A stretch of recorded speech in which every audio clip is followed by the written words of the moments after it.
Welcome everyone to the Wizard of Radical Self-Respect. My name is Jared Mello, and I'm the Shepherd of Black Sheep. Today, we're going to go over a couple Lawyer Lee videos here, and it's actually very surprising to me, the angle they are now taking, because it seems to completely depart from their original strategy, and it's actually a little bit troubling to me, honestly. But we're going to go over these two videos here and see what we think about it. Hello there, Autumn. Love you too. Shadow loves you as well, Autumn. How are you? Late night stream tonight. We already did an earlier stream earlier. Autumn, let me know if there's any other people you want to see me interview as well. But since it's late, let's jump into this here. So this is going to be a Lawyer Lee video here. TikTok has entered the courtroom. For the first time, Lindsay's lawyer hinted at what had so far only been dark rumors on the internet. What if Patrick Clancy is not telling the truth? What if Lindsay Clancy's own memories of what happened that night can't be trusted? And what does that do to the prosecution's murder case against her? Right now, the prosecution has its very top expert witness on the stand, Gregory Satoff, a psychiatrist with extensive experience with psychosis. So far, it's going well, but will he do well on cross-examination? Because the first two prosecution experts, Dr. Halbrin and Dr. Mack, did not fare well under the withering cross-examination of Lindsay's attorney, Kevin Reddington. The trial has reached a fever pitch. Tomorrow, we should finish the testimony. Closing arguments are expected Thursday, and then the jury begins deliberations. Hi, y'all. I'm Lawyer Lee. Please hit the like button and let's dive in. It began as a rumor on TikTok, the idea that Patrick Clancy may have murdered his 3 children and somehow framed his wife, Lindsay Clancy. They're now divorced. But Lindsay Clancy, is on trial for the crime right now. The theory on its face seems to make no sense. Why would Lindsay proceed forward to trial if she knew she was being framed? Wouldn't her lawyer insist that Patrick be held to account and at a minimum cross-examine him on what he did? But today, her lawyer opened the courtroom door to that very theory. Now, here's what happened. From the beginning, one of the confusing questions has been why Patrick left the house to pick up dinner and left Lindsay alone with their children. And like I said, I'm very surprised that Reddington has opened up this can of worms here. And I don't know if this is like a Hail Mary attempt. They think they're losing or something. Because I thought their current course of action would have gotten Lindsay not guilty by reason of insanity. Now, that being said, there were a couple of professional witnesses there that didn't necessarily help Lindsay, I would say. They made it seem like, no, she wasn't experiencing psychosis. And from what Reddington is doing now, it almost makes it seem like, to me, he thinks the jury's going to buy what those witnesses were saying, what those professionals were saying. So now he thinks he has to change course? I don't know. And what do you want to bet that when the judge was talking to the jury, I bet you they were talking about, have you guys been watching social media? Have you guys seen all the theories about this case? That would not surprise me one bit if that's what they were talking about. If he believed she might harm them.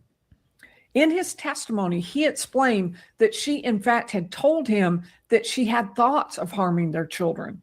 But he said she only told him that once in November. By January 24th, the day the children were killed, he said he thought she was better. Here's how the defense headed into this territory. Dr. Halbrin, a psychologist testifying for the prosecution, was on the stand. You will hear him talk first in this clip. Then Lindsay's lawyer will ask a question and it will go back to Dr. Halbrin. Dr. Halbrin is talking about when Lindsay told Patrick that she was having dark thoughts. A couple of times she said, I'm having thoughts, and he asked her, give me more detail if you could, and she said, they're just thoughts, it's not a plan, that sort of thing. You got this girl living in her house with her kids, saying she's having dark thoughts, saying she's thinking of harming the children, and Patrick's response, according to your testimony, is just basically just power through it, you'll be okay? Objection. No, overruled. Huh? No, that was not his response as he described it. He asked more questions because one of the things that she had been dealing with for some time are thoughts about hurting herself and possibly the kids. And so what he did was try to get more information about the details. He asked questions that a mental health professional would also ask, which is how often, what are they like? Do you have a plan? Things like that. And she pretty consistently said, no, I don't have a plan. And this is how often it happens, but they're just thoughts. The defense goes straight to the most confusing part of the testimony. Why would Patrick leave Lindsay alone with the kids? Or for that matter, alone? She might not have mentioned the idea of... Well, I know the answer to that question. He already did. He had already done that January 14th in that brunch. Lindsay watched all of the kids during that brunch. Now, what changed from January 14th to January 24th? Correct me if I'm wrong, chat, but what have we heard that Lindsay told Patrick between January 14th and January 24th? I haven't heard much. I heard Lindsay was saying that the day of the incident, she didn't want to be alone. That's what I've heard. Now, the question is, did she tell that to Patrick? I've yet to see that part confirmed. But she was saying she was checking how long it would take because she didn't want to be alone. Maybe plausible, at least, especially from how the defense would want to frame it. The prosecution would want to frame that as actually, no, that was showing intentionality, is what they would want to show it as. But again, I think Patrick thought she was getting better, but I'd be very curious if Lindsay was saying something to him within those 10 days that would lead him to suspect, no, actually, she's not okay. She really isn't okay here. And it's not as good as I think it is. And in which case, yeah, I mean, that's the thing moving forward now for any man. If their wife or girlfriend is experiencing postpartum depression, maybe postpartum psychosis, to me, one of the lessons here is you can't be too careful. I mean, what else is the lesson? I mean, listen to women, of course. Get them the support they need, of course. But that's the troubling part about this case, is that they went to many psychiatrists, psychiatrists, nurse practitioners, McLean Hospital. McLean and women and infants, though, they did let her down. I do think that, too. But I think they tried. It's just, I just don't think the professionals had enough experience with this kind of thing. And so Tufts, yeah, she should have checked the thyroid. Tufts should have sent her to an endo and a general practitioner just to get other things checked. And maybe that would prevent it. If McLean keeps her for a month, maybe that would prevent it. Harming the kids for a couple of months, but she had mentioned suicidal ideation. She was just 3 weeks out from staying in a psychiatric unit.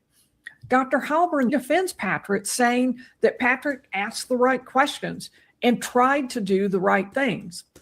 And then the defense dove straight in. For the first time, we have the defense suggesting that maybe Patrick Clancy is lying. Maybe we can't believe him. The idea has the potential to dramatically change the way a lot of the testimony gets interpreted. I'll take you through more testimony from today to show you what I mean. But let's start with the moment itself. the moment when the defense suggested that maybe Patrick Clancy had lied. Now, one of the other things that you had made reference to, sir, is that you relied on is when her husband came home and found Lindsay on the ground in the snow after she had jumped out the window. He spoke with her, is what you told this jury, right? Yes. And can you tell us again what it is that he said to her and what she said to him? He said, "What did you do?" And she said, "I tried to kill myself." And then he said, "Where are the kids?" And she said, "In the basement." Now, what is your source of that information, sir? It was in the records, and I also did a collateral interview with Patrick Clancy. Did you listen to the 911 tape? No, I did not. If I tell you, would you be surprised, sir, that she had significant damage, not only to her back, her spine, and was hemorrhaging, but also to her throat?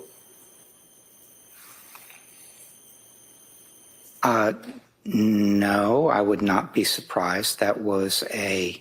She injured herself very badly when she jumped out that window. If I suggest to you, sir, that if you listen to the 911 tape as it relates to Patrick Clancy interacting with her, that she can only make grunting noises, would you be surprised? So it sounds like Reddington here. It sounds like he's got someone that's been listening to the social media thoughts on TikTok, Instagram, Facebook, YouTube. And that's what he seems to be questioning the witness with here. Oh, yeah. So what have we heard 1,000 times? How did she talk? Right? People that have heard the 911 call. Now there's conflicting reports. I've heard several people say they heard the 911 call. It was the most gut-wrenching thing they ever heard. It was a very traumatic event. And some people said, yes, we did hear Lindsay say basement. Other people are saying, no, that's not what we heard at all. It was just grunts, as Reddington just said. So which one is it? So it's wild to see the theories that social media has presented be in the courtroom here. So this case is the biggest case in America right now. And clearly, social media is now impacting this case. For better or for worse. Surprised at that? I would be surprised, yes. And you never listened to that tape? I did not. We know that all of the EMTs said that Lindsay could not speak when they got there. And everything we know about what was said comes solely and only from Patrick. If Lindsay truly was unable to speak, then how did Patrick supposedly hear her say, "I tried to kill myself"? And even more importantly, how did he know to get up and sprint to the basement when the paramedics arrived and took over the care of Lindsay? He ran straight for the basement, and the call recorded the moment when he discovered the children's bodies. He said he knew where to run to the basement because Lindsay told him that's where the children were. The defense is suggesting that Lindsay didn't tell him to go look in the basement, that even the 911 call shows that Lindsay couldn't speak. She could only grunt. I have believed since the beginning that it was a mistake to keep the 911 call sealed. Patrick was still on the phone with 911 when he discovered the children's bodies, and people who heard the recording in court said that his screams could not conceivably have been faked. But by preventing the public from hearing the call, the court has left the public to speculate. That's seeming like a big blunder, right? We've talked about this before too. Patrick didn't want that released, just like he didn't want the pictures of his dead children released. Now, especially the 911 call not being released, it seems to be hurting him in ways, I'm saying even, in ways that he probably wasn't anticipating. He probably wasn't anticipating the sentiment turning against him so severely. Maybe if he did, he'd say, you know what? Let's get that 911 call out. Even if it's out, people will still find a way to disagree about it. I can think that too. I'm pretty sure that would happen, but For his sake now, I wish it was out. Without the actual information it would have provided. I hope they will release it. I believe strongly that for everyone's sake, and including for Patrick Clancy's sake, that they need to do that. And then the defense asked a question that takes this into much more startling territory. What if Lindsay's memories of what she did aren't true? If she was truly in psychosis, then maybe she only thinks she remembers killing the children. With me, sir, that if a person has a memory while they're... And yes, Sunflower, I do like Lawyer Lee. Lawyer Lee's someone that I think is grounded and trustworthy. And she's not going to be emotional and caught up in the social media theories and ridiculousness. She's going to keep it straight. And I think JD, a lawyer, knows. I think he's the same way too. Those kinds of people are priceless in a case like this. And Brian Etten, even Ashley Banfield. But Matt Murphy, I like his takes as well. I mean, the reasonable people are worth their weight in gold, especially in this case. In a psychosis, that it's very possible that they could be imagining that they did something, but in fact, the facts, objective facts, would show she didn't.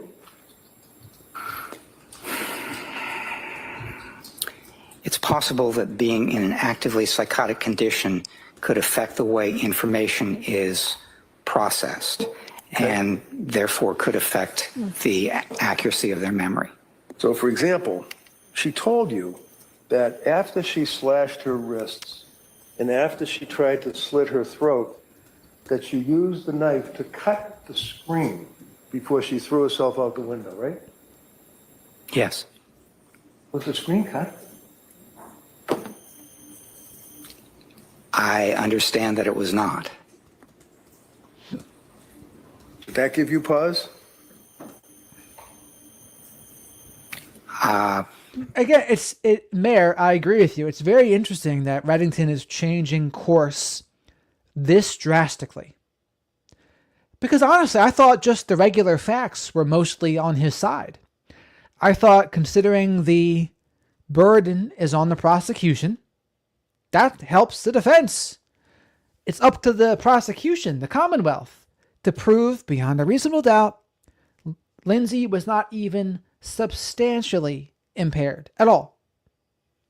That's their duty. For the prosecution to win, that's what they would need to do. And from Reddington's course of action here, it just makes me think that Reddington must think that the prosecution's witnesses did a good job damaging his case, I think. I mean, I don't know what other explanation there is. Because if not that, like Lawyer Lee said, if they really did think Patrick did it, what the hell were they waiting so long for? Why the hell didn't they talk about this at the beginning? Why the hell didn't they talk about this before the trial even began? Right? I'm confused now, honestly. There are a number of things that I don't think are all that important in terms of memory difficulties and accuracy of memory, and that was one of them. Do you recall this morning indicating that you recounted that Lindsay told you that she felt, quote, like it wasn't her, end quote, as though she were watching herself commit the killings and that she was simply responding to the voice rather than consciously deciding what to do. Do you remember saying that this morning? I do, yes. The beauty of this argument for the defense is that it turns the state's arguments upside down. For example, the prosecution has been chasing down the idea that Lindsay lied about cutting the screen.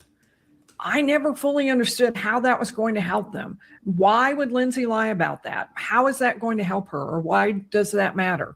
But now, suddenly, the prosecution's efforts to prove that there was no screen, that Lindsay lied, have become proof of the defense's theory that Lindsay doesn't really know what happened. Somehow she has a false memory or a false story that doesn't fit with the facts. And why? The defense suggests it all comes back to Patrick. He is the one with the damning evidence against Lindsay. He is the one who says she sent him out of the house, although there were... So it's like, what are they trying to say here? I mean, what are they trying to say if not, actually, Lindsay didn't even do it at all?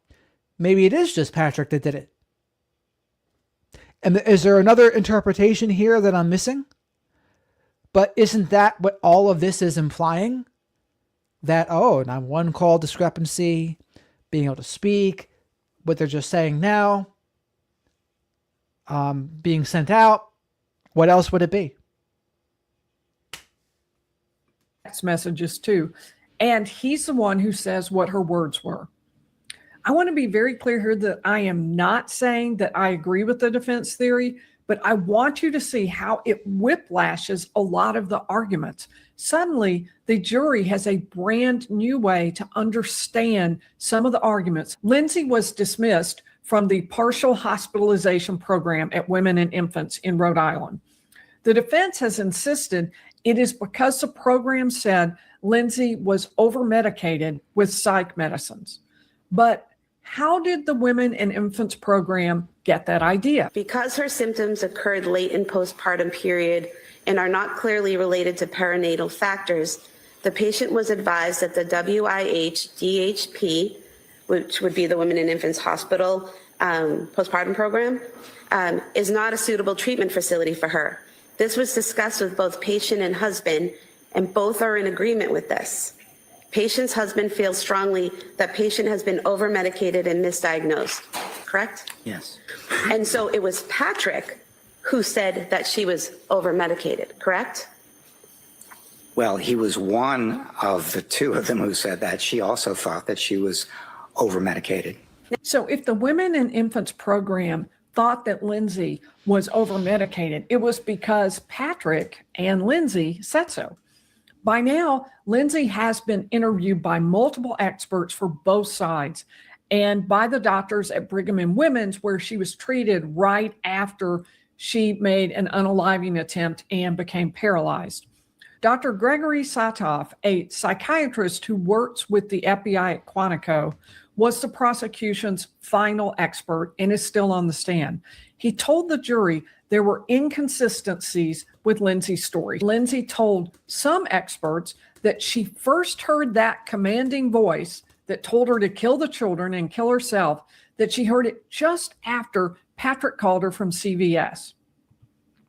You mentioned the defendant told you that when she received the call from her husband at 5:33 and called him back at 5:34, that she was getting dinner ready for her children, correct?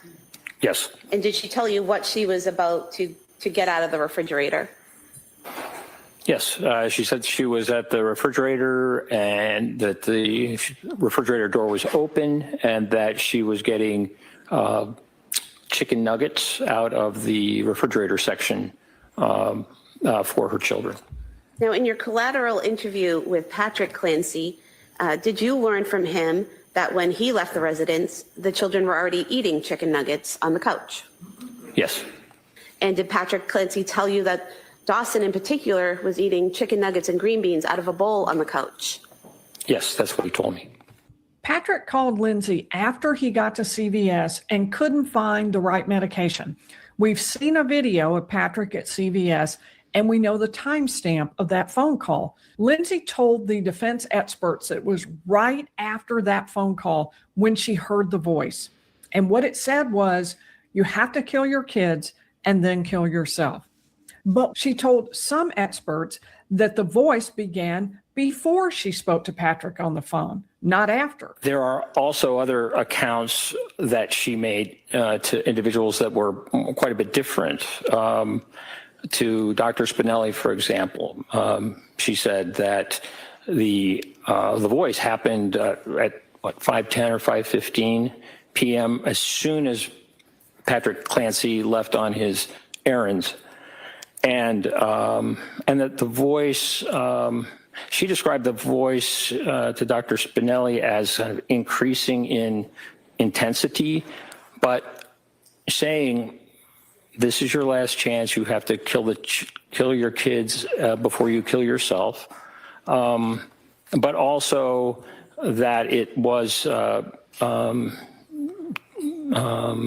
her children would suffer if she did not do that. When I asked her about the voice that she heard, again, she said that it started really right after the telephone call at 5:34 with her husband, Patrick.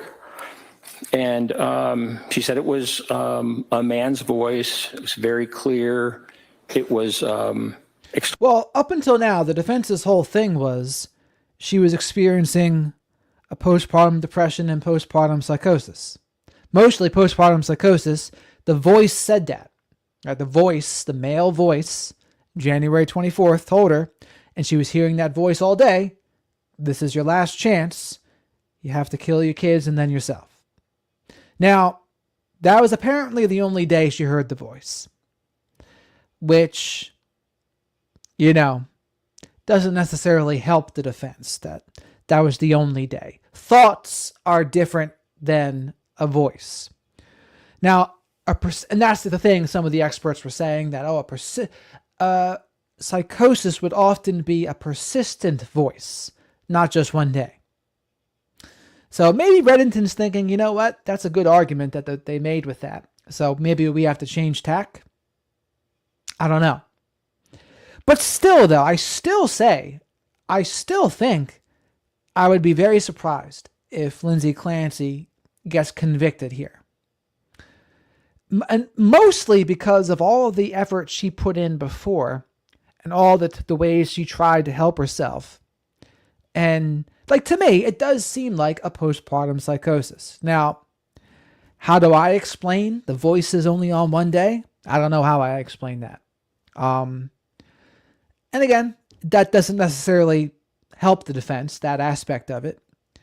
But it just seems like more of a psychosis than an intentional killing, in my opinion. Now, granted, a lot of folks disagree with that now. A lot of conservative folks disagree with that. And then there's other folks, of course, they disagree because they blame Patrick. I don't agree with either one of them. I'm more in the middle. But ultimately, I think the biggest edge I give the defense in this case is just that the responsibility is on the prosecution. I think if the responsibility was on the defense in this case, I think it's possible the prosecution wins and Lindsay's convicted. But since the burden is on the Commonwealth, that really does help Lindsay, in my opinion. In other words, it came from outside of her head, that it was constant. So this phrase, this is your last chance, you have to kill your kids and then kill yourself, was something that was repeated over and over and over and over again during that period that she strangled her children. And then just as soon as it started, it stopped at when she had finished killing the children. Dr. Sadhoff is saying there were actually two inconsistencies: when the voice started, but also what it said. Lindsay told Sadhoff that the voice just said, "This is your last chance. You have to kill your kids and then kill yourself." And it said that in a loop. And yeah, Mayor, that is true, that some of the witnesses were making it seem like Lindsay, she thought she was helping the kids, and she didn't want them to live, or she didn't want them to be there if she wasn't. She thought, well, no one else is going to parent them as good as me. That was part of the testimony from the other day. Now, I'll be curious Miss Amanda's thoughts on that part, but I did hear that. And again, that doesn't necessarily, I don't think that helps the defense either, but. Over and over. The voice did not say that the children would suffer if she didn't unalive them, like Lindsay told Dr. Spinelli it did. And if Patrick's story is true, that the kids were eating when he left, then Lindsay's story has a third inconsistency. She said she was standing at the refrigerator door getting out dinner things for the kids. But Patrick said Dawson was already eating on the couch when he left. And there is a piece of physical evidence that supports Patrick's story. Is it fair to say that there are crime scene photographs showing a bowl on the couch? Yes. And so is there any significance to you in the defendant telling you that when she got the phone call from Patrick, when he's at CVS, that she's making chicken nuggets versus Patrick and telling you that that had already happened and the crime scene photos showing you the bowl was already on the couch? Well, it's inconsistent. Certainly, that's a cause for significant concern. One of them is not correct in their statement. Dr. Satov said that Lindsay's story about hearing a voice did not add up in several ways. First, she had never mentioned a voice to any mental health provider. What was significant to me is that she had not spoken about hearing voices before that in any of the mental health professionals, the psychiatrists. And that's the thing, though. Thoughts, I think, is different than an external voice. No, I think that is what they talked about. Nurse practitioners, the physicians. Secondly, the doctor found it very unusual that the voices had stopped immediately after Lindsay killed the third child, Callan, her baby.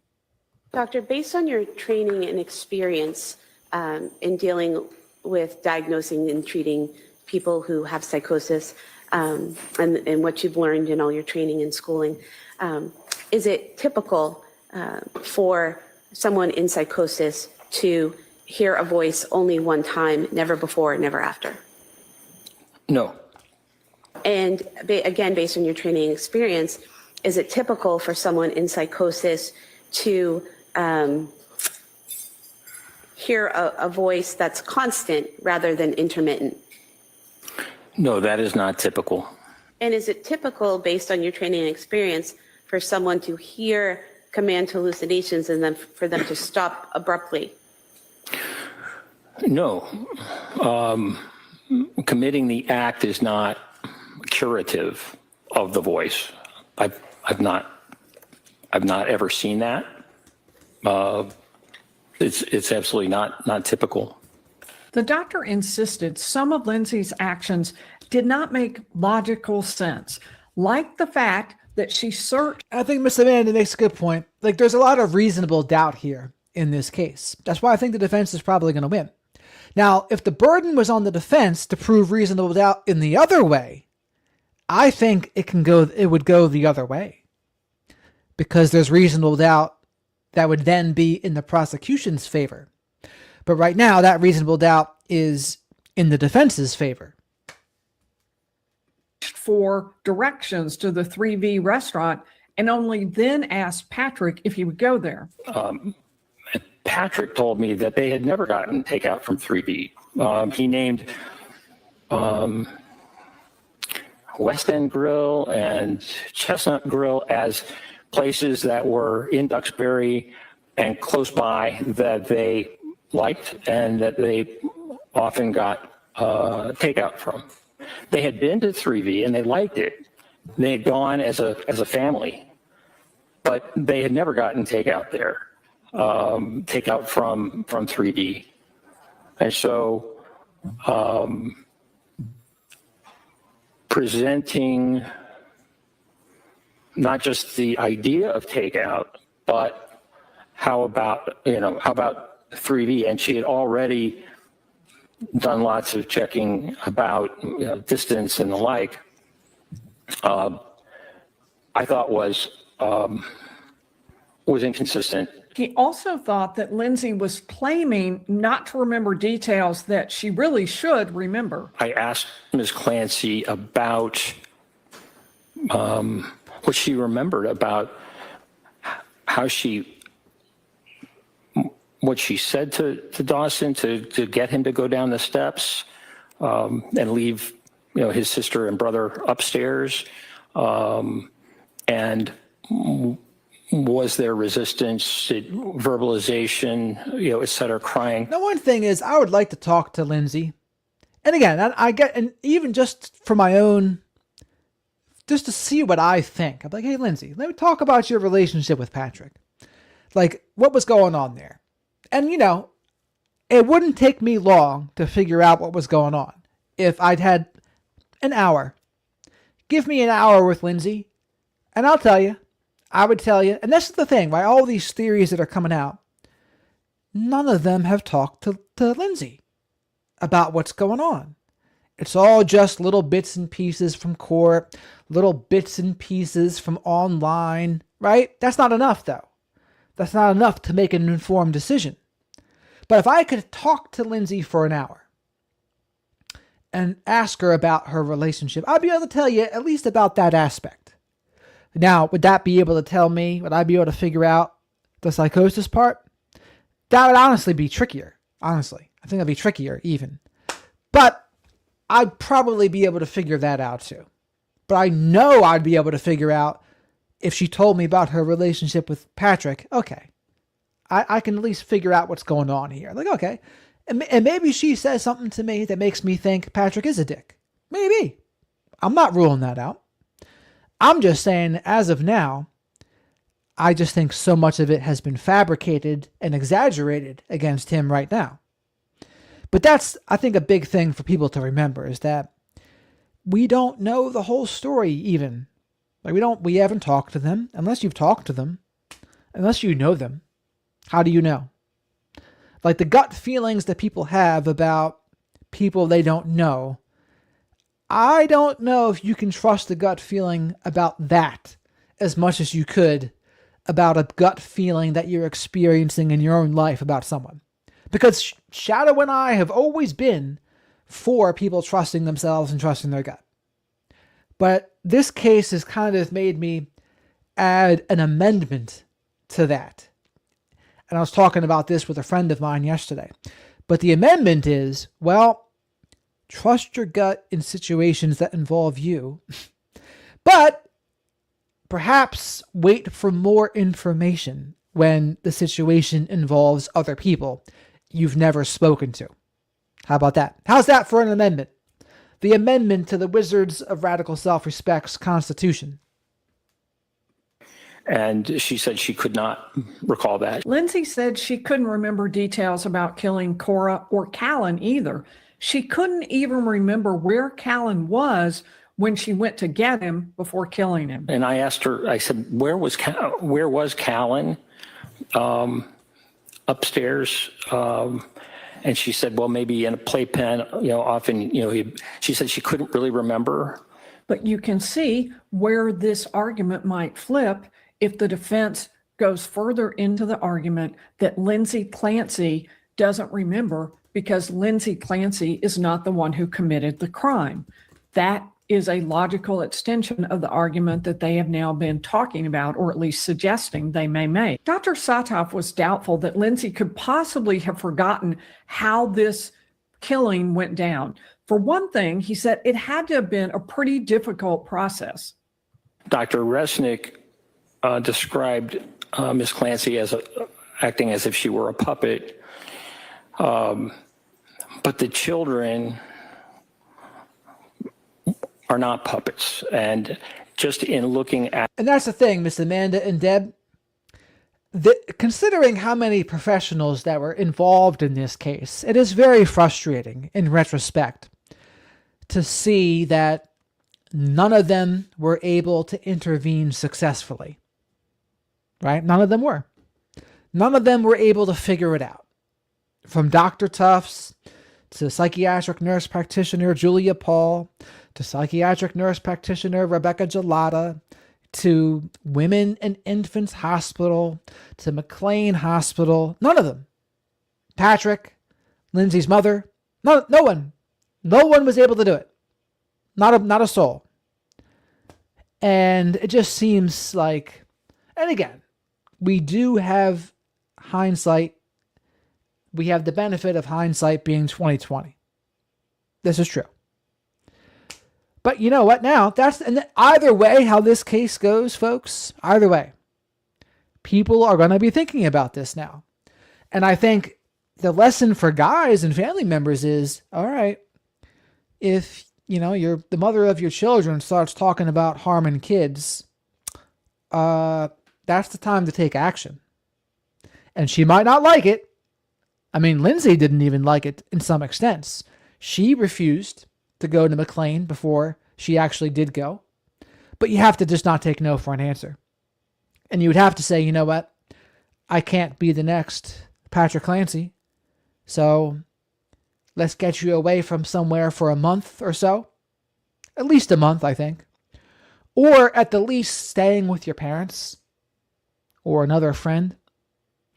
And leave it at that. So, okay, we got to wait for the storm to pass. Because this is one thing we haven't heard about too, right? Postpartum depression and postpartum psychosis is generally the first year, right? That's generally how long it takes for something like that to happen. Now, again, if you want to say, though, it was the bipolar aggravated by the wrong meds, that kind of changes the argument a little bit. Now, they do say there's also a link between postpartum psychosis and bipolar. So that's a thing, too. But again, bipolar should be easily treatable, though, too. That's the other problem here. Like, it's easily treatable by a mood stabilizer. Mood stabilizer. What's a mood stabilizer? Lithium carbonate. Lamictal. And she was on Lamictal, for crying out loud. What else? What's another mood stabilizer? I mean, antipsychotics can serve as a mood stabilizer too a lot of times. The problem is, and Seroquel's an antipsychotic, problem was it didn't help her. So it makes it tricky, but you got to get to the right mood stabilizer / antipsychotic. Because if the bipolar is very treatable in that way. And they also have to check the thyroid too to make sure that's not aggravating bipolar or the HPA axis, as B said before, right? Remember that? At the Cape Codder video where Ms. Clancy is holding Callan and Dawson and Cora are there. By the way, folks, Shadow wants me to remind you all to like the video because likes are free. Spank the like button. Leave your DNA of choice in the like button. Say hello to the flock of black sheep in the live chat because we do have an awesome and amazing group here. Even during emotional cases, people are able to disagree in a healthy way here, which I appreciate. And as always, super chats, super stickers, and becoming a channel member or gifting channel memberships, great ways to support the channel. They help me pay for Shadow the Night Owl soy-free hoodie snacks. And I took a few days off until tonight, but I came back with a double stream to make up for it. I got caught up with some things. I thought my phone broke, but it didn't. I mean, they both are active. They can walk, they can run. Dr. Satov was the prosecution's showcase expert. He works for the FBI. He's a professor. Unlike some of the other prosecution experts, he has real experience in postpartum issues and a wealth of experience in psychosis issues. He did well on direct examination, but how will he fare on cross-examination? We'll have to wait until tomorrow to find out. In the morning session, we heard the remaining portion of Dr. Halbern's testimony. Halbern is a psychologist who evaluated Lindsay Clancy for the prosecution. He didn't fare well at all on cross-examination. What the heck is wrong with the stream? Is it StreamYard or is it YouTube? But before things went south, he made these points. First, when Lindsay woke up in the hospital, she made this potentially damning statement. Did you also ask her about her statement at Brigham and Women's when she woke up and said she was horrified? I did. Now, that statement was not a statement so much as it was a written. She woke up in having regained consciousness that evening. She was intubated, so she couldn't speak. But they asked her questions, and she wrote down the answer, and they asked her, how are you feeling or what's your mood?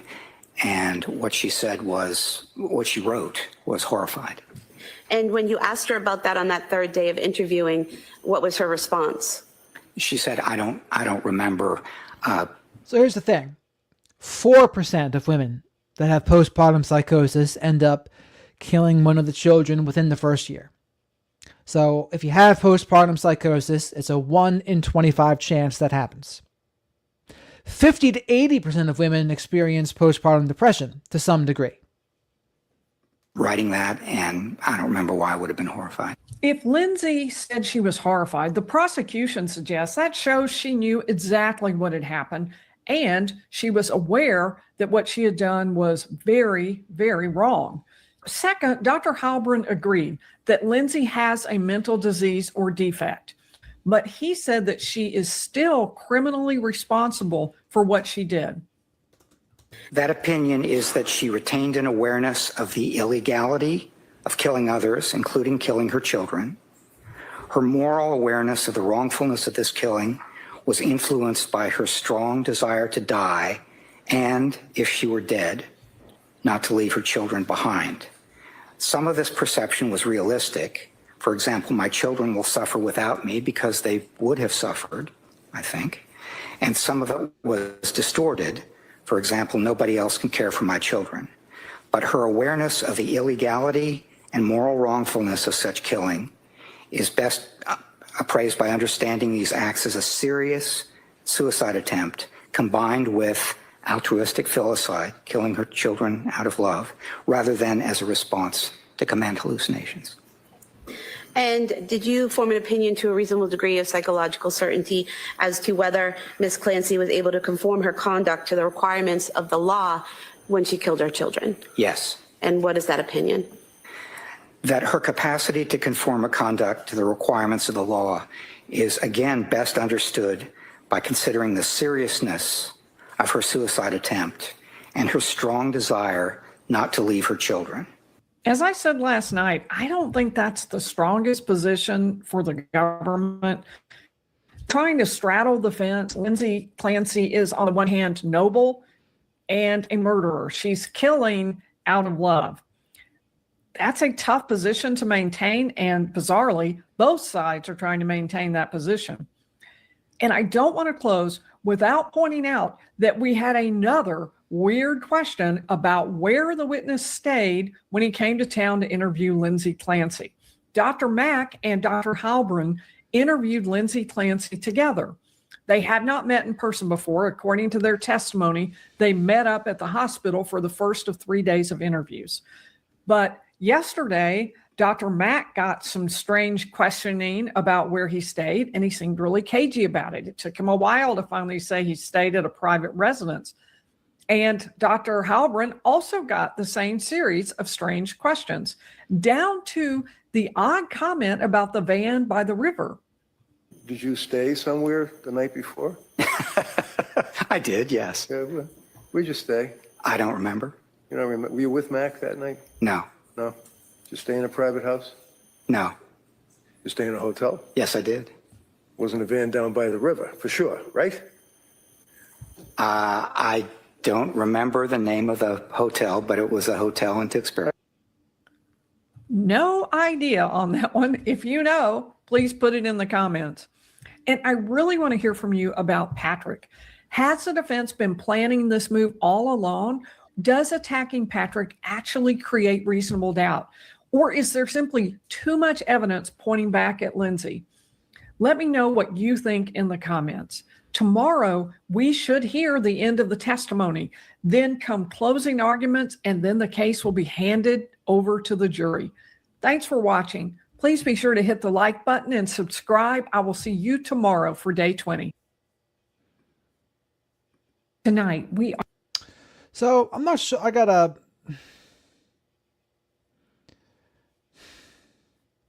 sure why the thing's TikTok has entered. Sending. Today, the two sides ended the evidence and testimony in the Lindsay Clancy murder trial. In the last 2 days, the defense has gone all in on a brand new theory. That is almost unheard of, introducing a new theme at the end of trial and Through the other side's experts, the defense is openly asking, what if Patrick Clancy's account of what happened that night is wrong? And what if some of Lindsay's own memories are wrong too? Then the defense did something else that may be just as damaging to the Commonwealth. It read the prosecution's own opening statement to an expert psychiatrist testifying for the prosecution. And his answer was not what the Commonwealth would have wanted. But Dr. Satoff still gave the Commonwealth a strong argument that Lindsay may have been very sick, and yet she still knew what she was doing and could control her actions and should be held criminally responsible for killing her 3 children. Hi, y'all. I'm Lawyer Lee. Thanks for watching, and please hit that like button, and let's dive into what happened today. Today, the prosecution had an expert psychiatrist, Dr. Satoff, on the stand. He interviewed Patrick Clancy. Back on January 24th of 2023, Patrick was married to Lindsay. They have since divorced. Now, that night, Lindsay asked Patrick to go to CVS to pick up a medicine for one of their 3 kids and then to pick up dinner at a local restaurant, 3V. We've seen video of Patrick at both places that night. Patrick says that when he returned home, the family did not answer when he called out to them. He searched through the house and discovered that the master bedroom door was locked. He found a key, opened it, the window was open, and blood was on the floor. He ran outside and found Lindsay lying below the window. She had cut her wrists, her neck, and jumped out of the 2nd floor window. According to Patrick, she also had taken pills. Patrick said that when he found Lindsay, she spoke to him. But the defense is suggesting that maybe Patrick's story doesn't make sense. Did you listen to the 911 tape when Patrick was actually speaking with Lindsay as she's laying prostrate in the snow on the ground with a broken neck and the slashes and the slits? Yes, I did. Did you hear her response to Patrick's comment, "What did you do?" No. Did you hear her respond to anything other than what would be described as guttural grunts? Not on that call.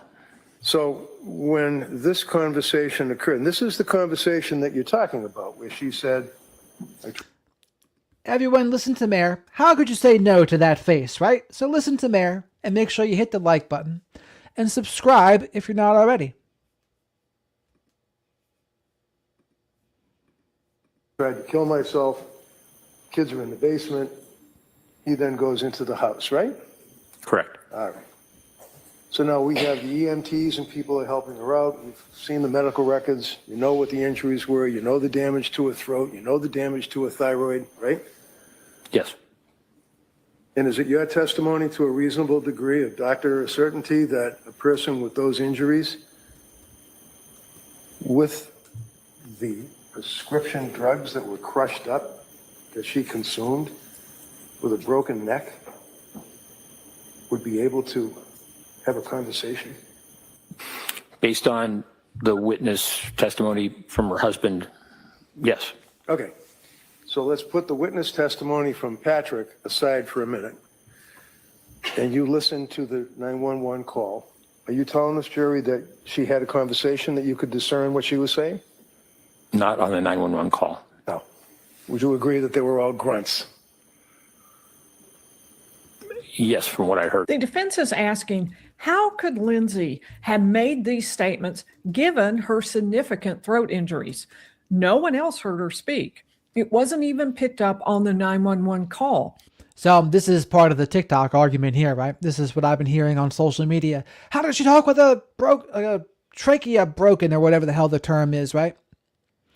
But again, this is where it doesn't help them that 911 call, or it doesn't help Patrick, I should say. It doesn't help Patrick that 911 call is sealed. Only Patrick heard Lindsay. And if he's lying, if Lindsay never made those statements to Patrick, then how did Patrick know to go immediately to the basement to look for the children? So Patrick goes in the house, relates the fact that he found the children, and you told the jury that his office door was closed, is what he said. Is that right? Yes. Where did you get that from? I believe Patrick told me that. Dr. Sothoff and the other prosecution experts relied on these claims by Patrick, as well as Patrick's statements that Lindsay took pills before she jumped out the window. The prosecution experts accepted that Lindsay was attempting to unalive herself by cutting her wrists and neck and jumping, and, per Patrick's testimony, by taking pills. It was a little odd that Lindsay did not have a large amount of drugs in her system when she reached the hospital. Of course, maybe they just metabolized, or maybe she took everything she had and it just really wasn't all that much she had on hand at the moment. But the prosecution experts accepted that she did take pills. But here, By the way, Shadow and I want people to pray for Autumn's godson's niece. Excuse me, the other way around. Autumn's niece's godson, because he's got cancer and he's 7 years old back in the hospital. So Shadow and I want to send good vibes to Daniel. at the very end of trial, the defense is throwing doubt on the evidence that Lindsay took pills at all, at least voluntarily. First, they are pointing out that the evidence about the drugs came from Patrick. And you told the jurors that one of the things that was of interest to you is the fact that there was a glass or a wine mug or something that had crushed narcotics or I think you used the word antipsychotic drugs crushed up inside that cup. Do you remember that? Yes. Okay. Wine tumbler. Thank you. How do you know they were antipsychotic drugs? I don't recall saying that they were antipsychotic drugs. Oh, did you say they were drugs? I thought I said medications. Medications. All right, so drugs, medications, and they were crushed up? There was evidence of powder on the tumbler that Patrick told me. So here he is. He's about to make the how did she have crushed medication argument too. Crushed trachea is the vocabulary I was looking for. And I went back and looked more closely at the photographs and saw that.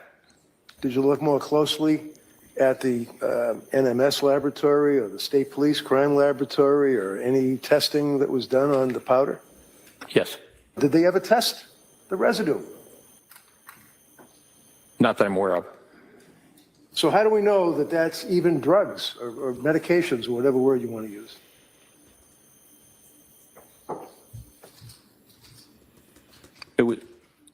It was Patrick Clancy's observation. So basically, when you're testifying, sir, and you're waxing on about all of the facts of the case that you took into consideration prior to your opinion for the DA in this case, you're getting a lot of it from Patrick, is that right? That aspect he brought up to me, yes. The defense also pointed out some practical points. There was no pill crusher found in the bedroom. So if Lindsay crushed pills before taking them, how did she do it? And there was no residue located next to the bed. Plus, there was this fact. Does it seem appropriate, sir, that a person would be in a psychotic state after slashing their wrist and slicing their throat and ready to propel themselves out a window would neatly put the bottles into the drawer of the nightstand?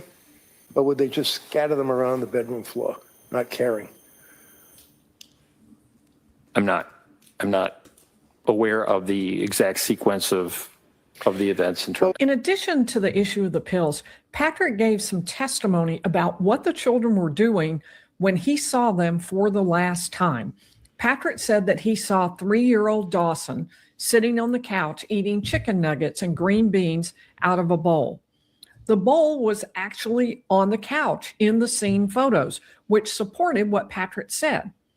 Patrick called Lindsay at about 5:34, and Lindsay told the experts that at the time she was standing at the refrigerator door contemplating what to make for dinner for the children. And that's when she heard the voice that commanded her to kill the children and then herself. The prosecution experts concluded that Lindsay's story was false because it contradicted what Patrick said. Patrick said the children were already eating before he left, so there would be no reason for Lindsay to be contemplating what to feed them. But now the defense is suggesting that maybe it's Patrick's story that doesn't hold up, not Lindsay's. One of the things that you referenced, sir, was you felt that Lindsay was lying about standing at the refrigerator and making chicken McNuggets or whatever and carrots or peas or something. And you felt that that wasn't right because the child had already had a bowl and was eating, I think you told the jury, chicken nuggets and vegetables or something like that, right? Green beans. Green beans. Have you looked at the photograph, sir, that's in evidence in this case about that bowl? Quite some time ago. Does that show any residue of chicken nuggets or green beans in the bowl? Not that I recall. No, it shows like sliced up residue of a cucumber, possibly a carrot, like vegetables, right? Not that I recall. And now the defense is suggesting that even the bowl on the couch doesn't support Patrick's story, since both Patrick and Lindsay agreed that the kids were going to eat chicken nuggets, and no one said it was going to involve cucumbers. So I don't know how else I'm supposed to interpret this besides it's the defense kind of turning on Patrick. I mean, is there another way to interpret this that I'm not? I don't know what else to even say. But it seems like they're trying to imply, well, Patrick's lying. So what are you trying to say if Patrick's lying? Are you trying to say, well, what else is he lying about? And so, wild turn of events here in the last week of the trial. Or carrots, the bowl might not have anything to do with Dawson. So maybe the defense is suggesting Lindsay really was standing at the door of the refrigerator contemplating what to feed the children. And maybe Patrick was lying or wrong when he said that Dawson was eating on the couch when he left the house. But of course, there is the fact that Lindsay has admitted that she killed the children. She doesn't remember much about it, but she does remember bits and pieces. So the defense has to explain that away. They got some help from, of all places, 2 different expert witnesses for the prosecution, including Dr. Satov. Dr. Satov said that it would be possible for someone in psychosis to have false memories. Is it your understanding, sir, that a person can be in a state of psychosis and I guess misremember something? Yes, Or have a false memory? it's possible. Did Lindsay tell you that she slashed the screen with the knife before she went out the window? Yes, that's what she told me. But the screen wasn't slashed, was it? Do you think she was malingering and lying to you at that point, sir, when she told you that? No. The defense says Lindsay was in psychosis and now raises the question, what if her memories of killing the children are false? And there is one last detail that the defense is pointing to, the screen that wasn't on the window. Ironically, the prosecution has successfully proven with witness after witness that the window did not have a screen. I never understood why that was so important to the prosecution. What does it matter whether Lindsay... And the investigation point, that's another TikTok point. They're saying Patrick was never investigated. They just took his word for it. And they would say, well, because Lindsay was arrested the next day. Now, that is true. Lindsay was arrested the next day. But I would stress that the arrest isn't necessarily what's important. Actually being charged. Charged in the indictment. That happened months later. That's the part that matters.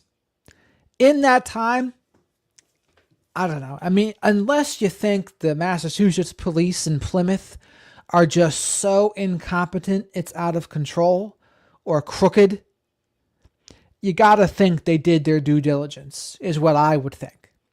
But a lot of people seem to think they didn't. A lot of people seem to think, no, they're crooked or they're just that dumb. or that misogynistic, right? That's really what it is. They think, well, some people are saying Patrick had a person that works in law enforcement, which isn't true. The closest I heard that might be true is he had an uncle that's retired somewhere, but I haven't been able to confirm that either. But people were saying, oh, his brother's in law enforcement there, or is someone else he knows is the chief of police. What started those theories were the fact that there was another person with the last name Clancy, but they weren't related. But that sparked some of it, that, oh, well, he has someone in there, so of course they covered for him. Which, that would be convenient, right? But I don't think that's what it was. I think they looked into him. They looked at the records. They looked at his phone. That's what I looked up when I saw it. I looked up they did that. So unless you think that police department's just completely corrupt and incompetent, I think you got to think they looked into Patrick. He made that up. How does it help the prosecution? But regardless, now that the prosecution has proven there was no screen on the window, the prosecution has a double problem. First, their own expert said Lindsay was not lying when she said she cut out the screen. She was just wrong. In other words, the fact that the prosecution worked so hard to prove is not helping them in any way. And even worse, the defense has now commandeered the point, and it's suggesting that Lindsay's vivid memory about the screen is proof that she has false memories about that night.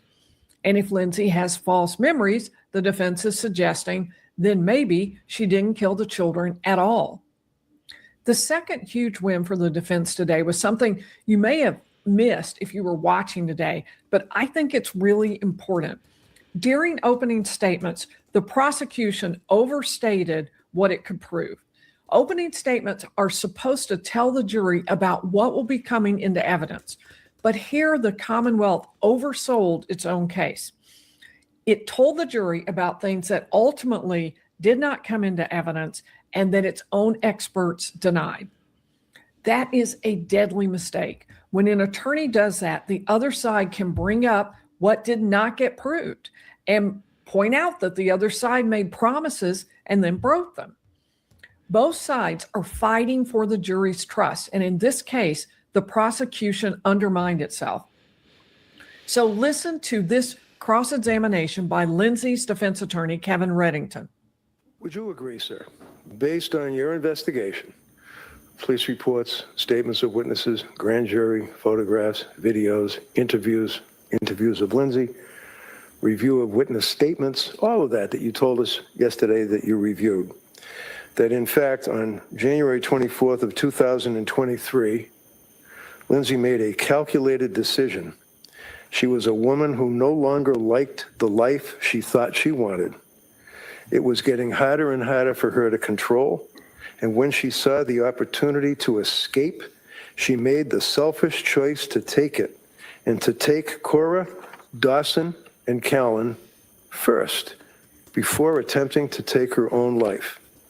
She chose to manipulate her providers, seek out a quick and easy fix when she was feeling depressed and anxious, and when she didn't get what she expected, she chose the alternate route. She would seek a different doctor. She would change medications after days.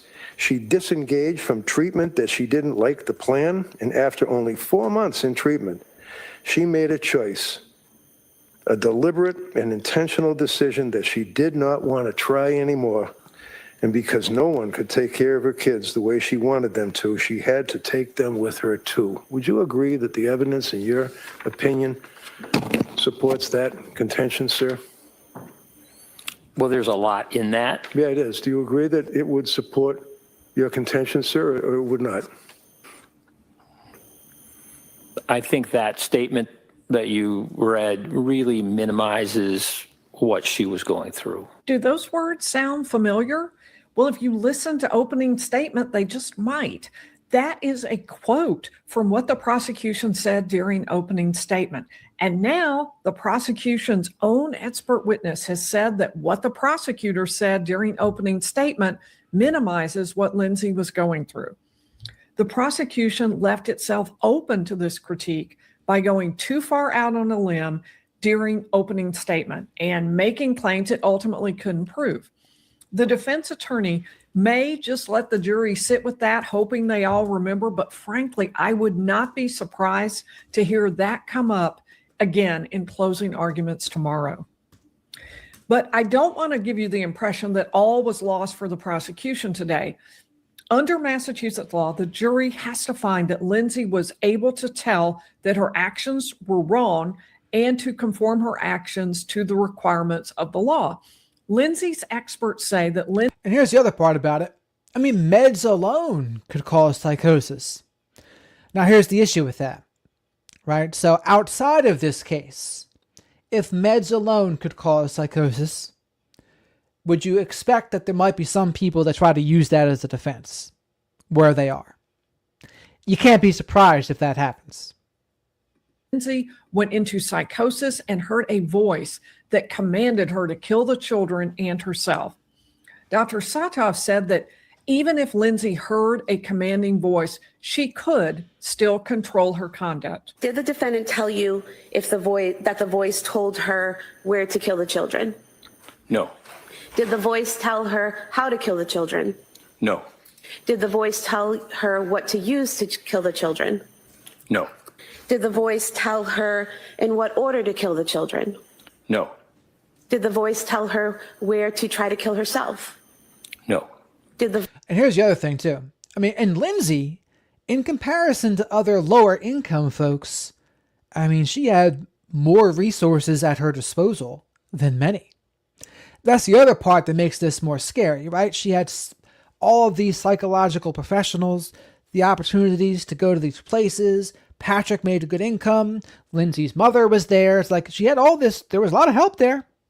A lot more than some people would have, right? So I think that scares people too, though. Look at this person that certainly wasn't poor and all this potential help around, but it didn't work. Voice tell her in what way to kill herself? No. The fact that the voice, according to the defendant, the voice didn't tell her any of those things, but instead just said, kill the kids so you can kill yourself. Is that significant in your evaluation in any way? Yes. How so? Well, in the small amount of time that Ms. Clancy had in the home without her husband, it was important in order to carry this out, as well as her suicide, to do this quickly, methodically, and the like. And so this is having no instructions as to how to do it, but being able to execute those decisions, including being able to get a phone call and then return it to her husband in the process of all of this. Certainly the phone call was not expected. That is surprising that she was able to accomplish all of this without any other kind of direction or plan. Well, it indicated that she had control. Dr. Satoff also said that Lindsay knew what she was doing was wrong, and the proof is in the steps she took to make sure that other people were out of the way when she killed the children. The searches for distance of 3V, the searches of CVS, all done prior to her sending fairly late in the afternoon a text asking her husband if he didn't mind takeout from 3B and then adding on. So that planning, that preparatory planning, I thought was significant. The avoidance of witnesses. You know, a witness during a time when one is committing a crime can intervene, not just report, but also intervene.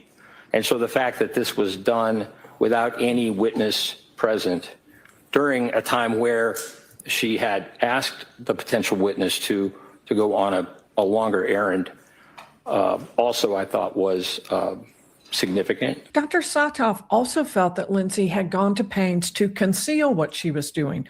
For example, the children were actually killed in the basement, and Patrick Clancy said that the door to his office was closed. He also said that the door to the bedroom was locked. Dr. Satoff pointed to the timing and thought that was significant.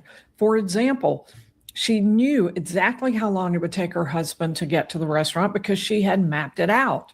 There was a window of time that Ms. Clancy was aware of in which she would need to kill her 3 children as well as to kill herself, which she expected would happen.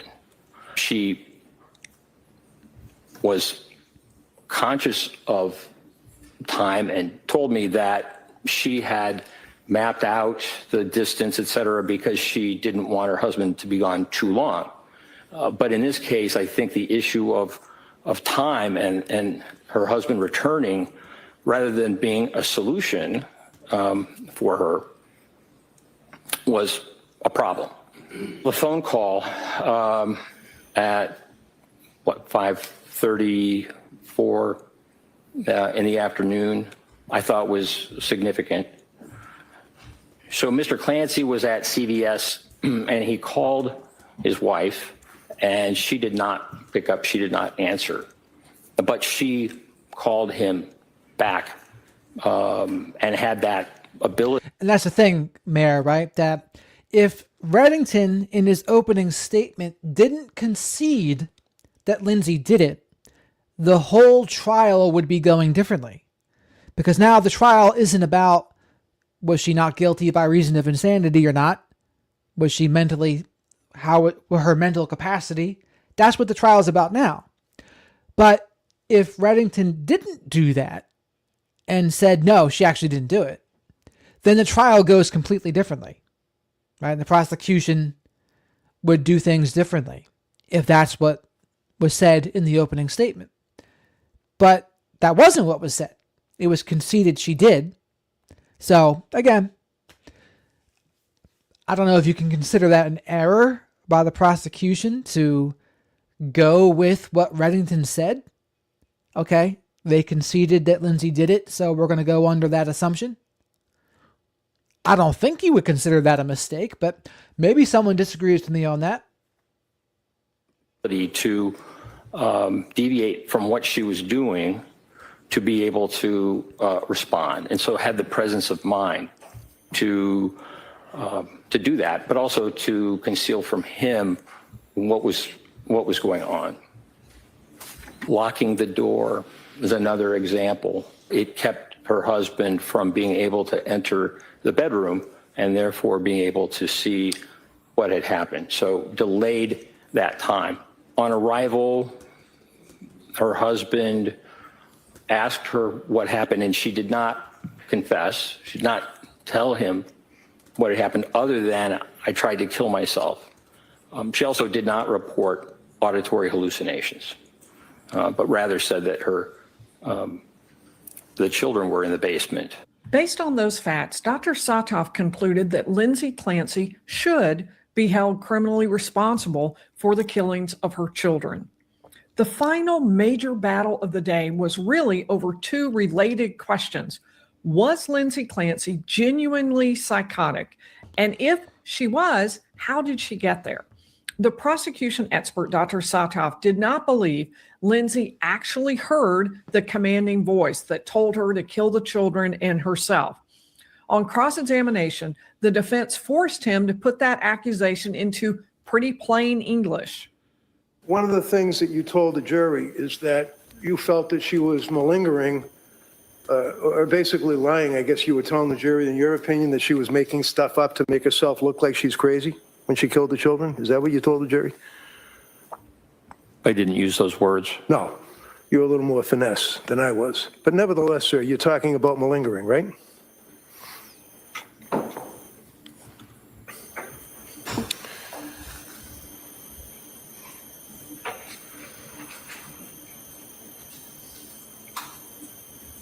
Yes, the statements about the auditory Answer is yes. hallucination. Excuse me. Yes. Answer is yes. You were talking about malingering is my question. Yes and no, right? That's all.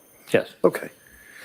And when you're talking about malingering, sir, basically that would be when a person finds it in their interest to basically exaggerate or lie to an investigating psychiatrist, right?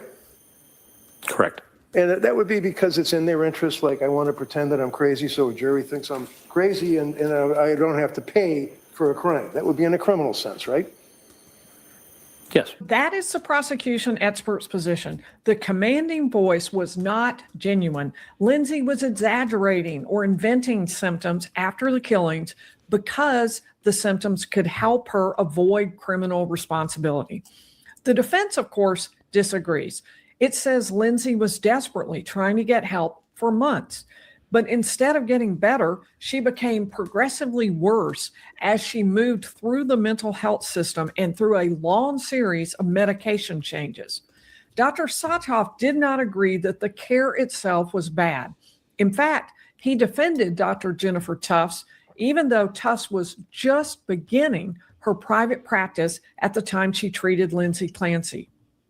The fact that she had just left her residency meant that she could be more responsive to seeing patients quickly, and she did that.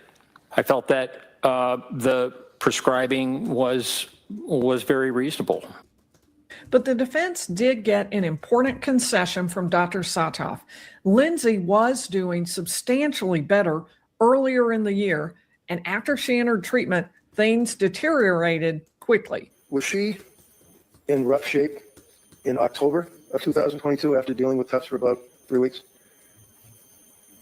She was certainly having difficulty. And then the defense got another significant concession. Satoff agreed that the kind of voice Lindsay described could, in fact, be a legitimate auditory hallucination. So when Lindsay indicated to you that she indeed heard a loud auditory hallucination voice, deep male, commanding her to do what she told you, that was external, correct? Yes. And you don't have any issues with that. In other words, that is very likely could be legitimate. Yes. Satoff says Lindsay made up the voice, but then on cross, he admits that the exact kind of voice that Lindsay described could be a real hallucination. That's a pretty significant concession, because if the jury thinks that the voice was real, then we're right back to where we started. Lindsay may have been psychotic, and the question is whether she was still able to understand what she was doing and control what she did. Now, a final note, those of you who follow the channel know that I am critical of our expert witness system here in the United States. Both sides pay a lot of money to hire people who just coincidentally agree with their side. And then those people are designated as experts to explain scientific or technical testimony to the jury.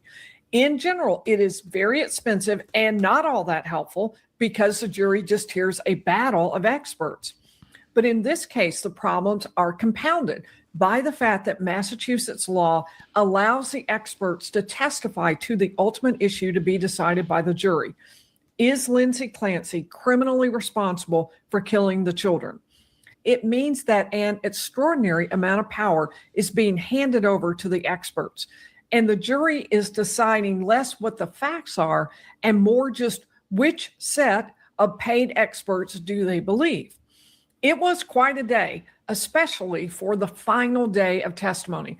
I have never seen a case in so much flux immediately before closing argument. I think tomorrow will be explosive. If you aren't subscribed, you don't want to miss tomorrow when we talk about the closing arguments. Closing arguments are big. I mean, I don't know what time they're going to start. I don't know if it's 9 a.m. or 10 a.m., but that's pretty big.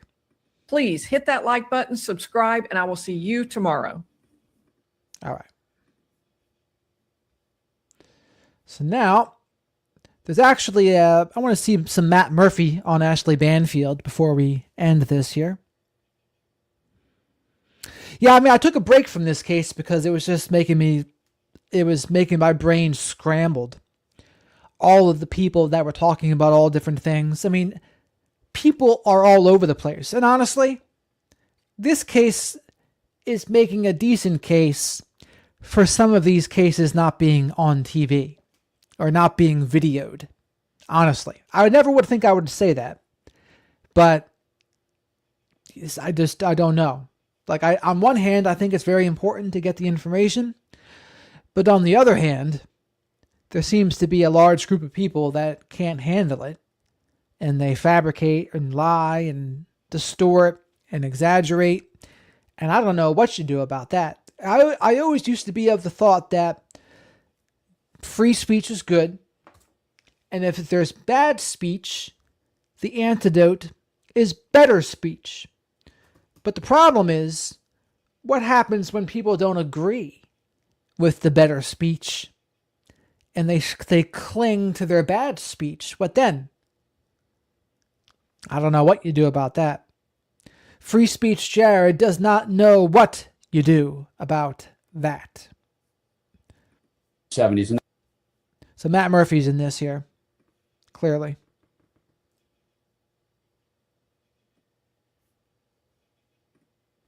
Dead serious. Happy to be here. Let's talk Lindsay Clancy, because this thing's coming down the pike. I feel like there's nothing that anyone can prove anymore except for those really strong closings.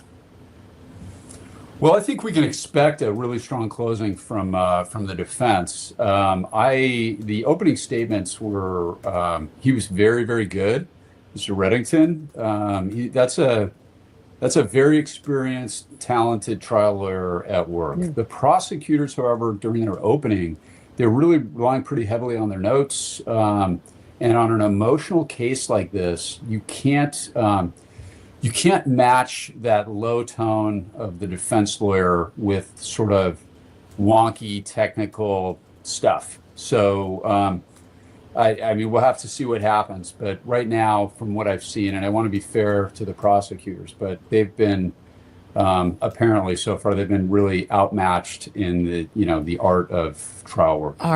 The art. I'm so glad you said that, because all my years on court TV, I sat beside Jack Ford, and always during the commercial breaks, I'd get this incredible tutorial. And one of the things he used to say to me all the time was, it's a performance in there. Make no mistake. Lawyers have to perform, and they have to endear themselves to the jury. They may have a great case, and they may be shitty people and really bad communicators, and that can lose it. It happens all the time. In the true crime world, most of the time we're watching evenly matched attorneys, or you're watching good attorneys on both sides, and it's very easy to forget that the vast majority of cases, and this applies to everybody. When misdemeanor cases, for example, they typically don't televise too many of those, and that's when lawyers are really learning the craft, and it's a craft. There's some really hyper technical rules on the rules of evidence and where to stand in a courtroom and all that sort of thing. Everything beyond that is the craft of trial work, and it's exactly what you said. It's about vibes and which juror is responding to your stupid jokes, and I mean my stupid jokes. Other people's jokes aren't stupid, but who you're vibing with. Not to get too Californian with you, but that's really what trial work is. It's sort of being able to read prospective jurors, being able to read the courtroom, understanding what the judge wants, understanding what a juror would want to hear. Also, folks, please remember to like the video because likes are free. Spank the like button. Subscribe to the channel if you're not already. Matt Murphy, who you're seeing here, I'm in talks with him again to get him back on the show, but he's been a very busy bee, as Songbits had just mentioned in the chat. But it doesn't seem like I'll be able to get him on before the trial's over. But I would still like to get his thoughts on this and, go over his book, The Book of Murder, again, because there's a part 2 he wants to go over about his book, about his red flags for women in relationships.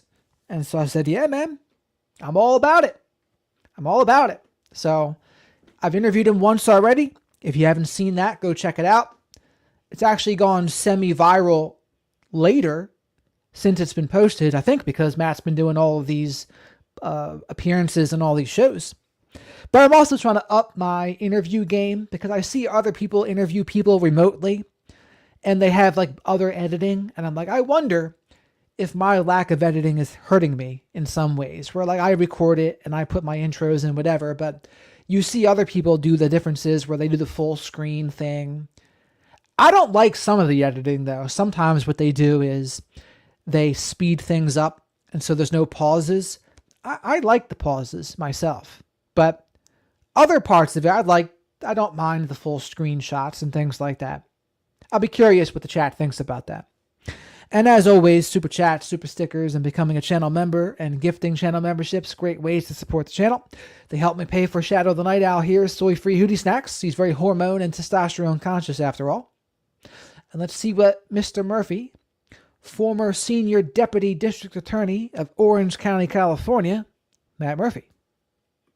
To best get them to understand your case. And that's where the art really comes in. And some of that is skill, and some of it, it's more life experience, if that makes sense. So in Kevin Reddington, you character, right? Like who you are. I do this for a living because I was always good at talking. Whether they believe you. Right. And look, when it comes to like forensic evidence, like DNA or things like that, a lot of times it can get very, very technical. But juries, especially when you look at a jury, it's about 500 collective years of life. 12 jurors will, on average, have lived about half a millennium, and that's the strength of the jury, or the jury system. It's the idea that you've got that members of the community, and as an entity, for lack of a better term, that's a really wise thing. Imagine if you had a person that was 500 years old, like they would have seen it all. That's a jury at its best. And if they get lost in the technical stuff, I'll tell you, they never get lost on who they believe or who they like or who they think that they can trust. Now, two things there, right? I don't think the prosecution is likable. And I don't think they've presented themselves as people that can be trusted in this case. At least not yet. And I haven't seen it. So that's a point for the defense. I think Reddington's just more likable as well. I mean, he has the I'm trying to help out the woman thing going on, right? That's part of it. And he seems like a fatherly figure to Lindsay in a way, right? I mean, that helps. And that applies to every single jury trial. And as a trial lawyer, you learn pretty early that it really is a contest of credibility between you and opposing counsel. So that should also extend to your experts, because I have seen experts on the stand who are dry and arcane and not very likable. And when it's a battle of the experts, it's the same gut that has to take, all the expert testimony in on both sides. That's right. And look, one of the things about forensic experts, especially forensic psychologists, like we've seen in this case, there are some really good ones out there, but by and large, again, I want to be fair, they're hired guns. A lot of people think that there's like this, we almost get this sense like there's like a repository of experts that just sit there to, waiting for the issue to land on their desk where they can objectively apply the science and like come in and wait. That's not reality. A lot of forensic psychologists in particular, over the course of my career, I spent a career cross-examining them. A lot of them honestly are full of shit. They get paid. They want to get paid by the next lawyer. And I mean, I can't tell you how many of them I have cross-examined that were really very mercenary, I believe, in their opinions. Wow. So, this case, I don't think this jury... Did you hear that? Very mercenary in their opinions, the professionals. I mean, that is not how it's supposed to be at all in the courtroom. But that being said, are you surprised? Are you surprised that some of these quote-unquote experts can be mercenary in their opinions? Shadow and I are not surprised.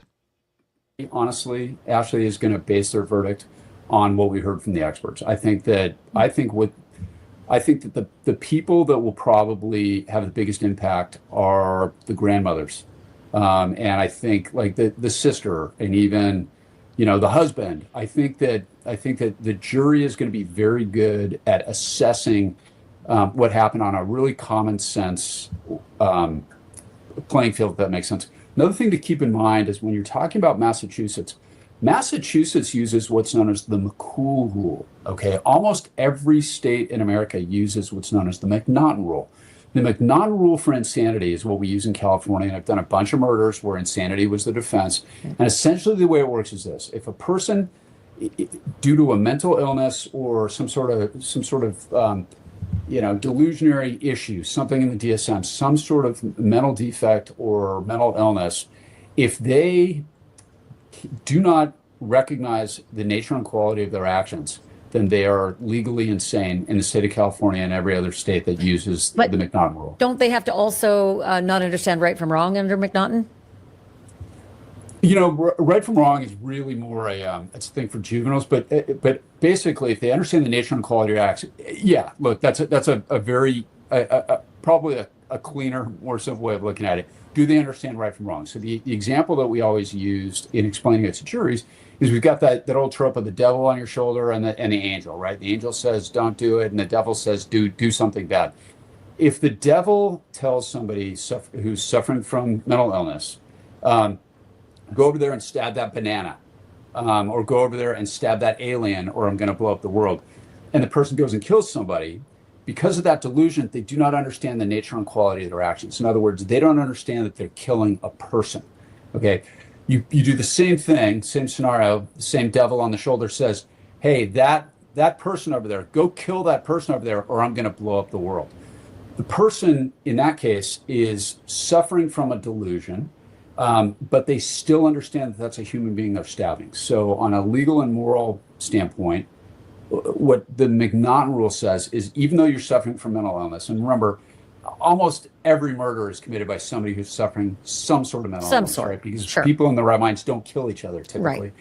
Right. So if they understand it's a human being, they understand that it is the nature and quality of their actions, and they are, even though they're suffering from mental illness, they're still legally sane for the purposes of criminal liability.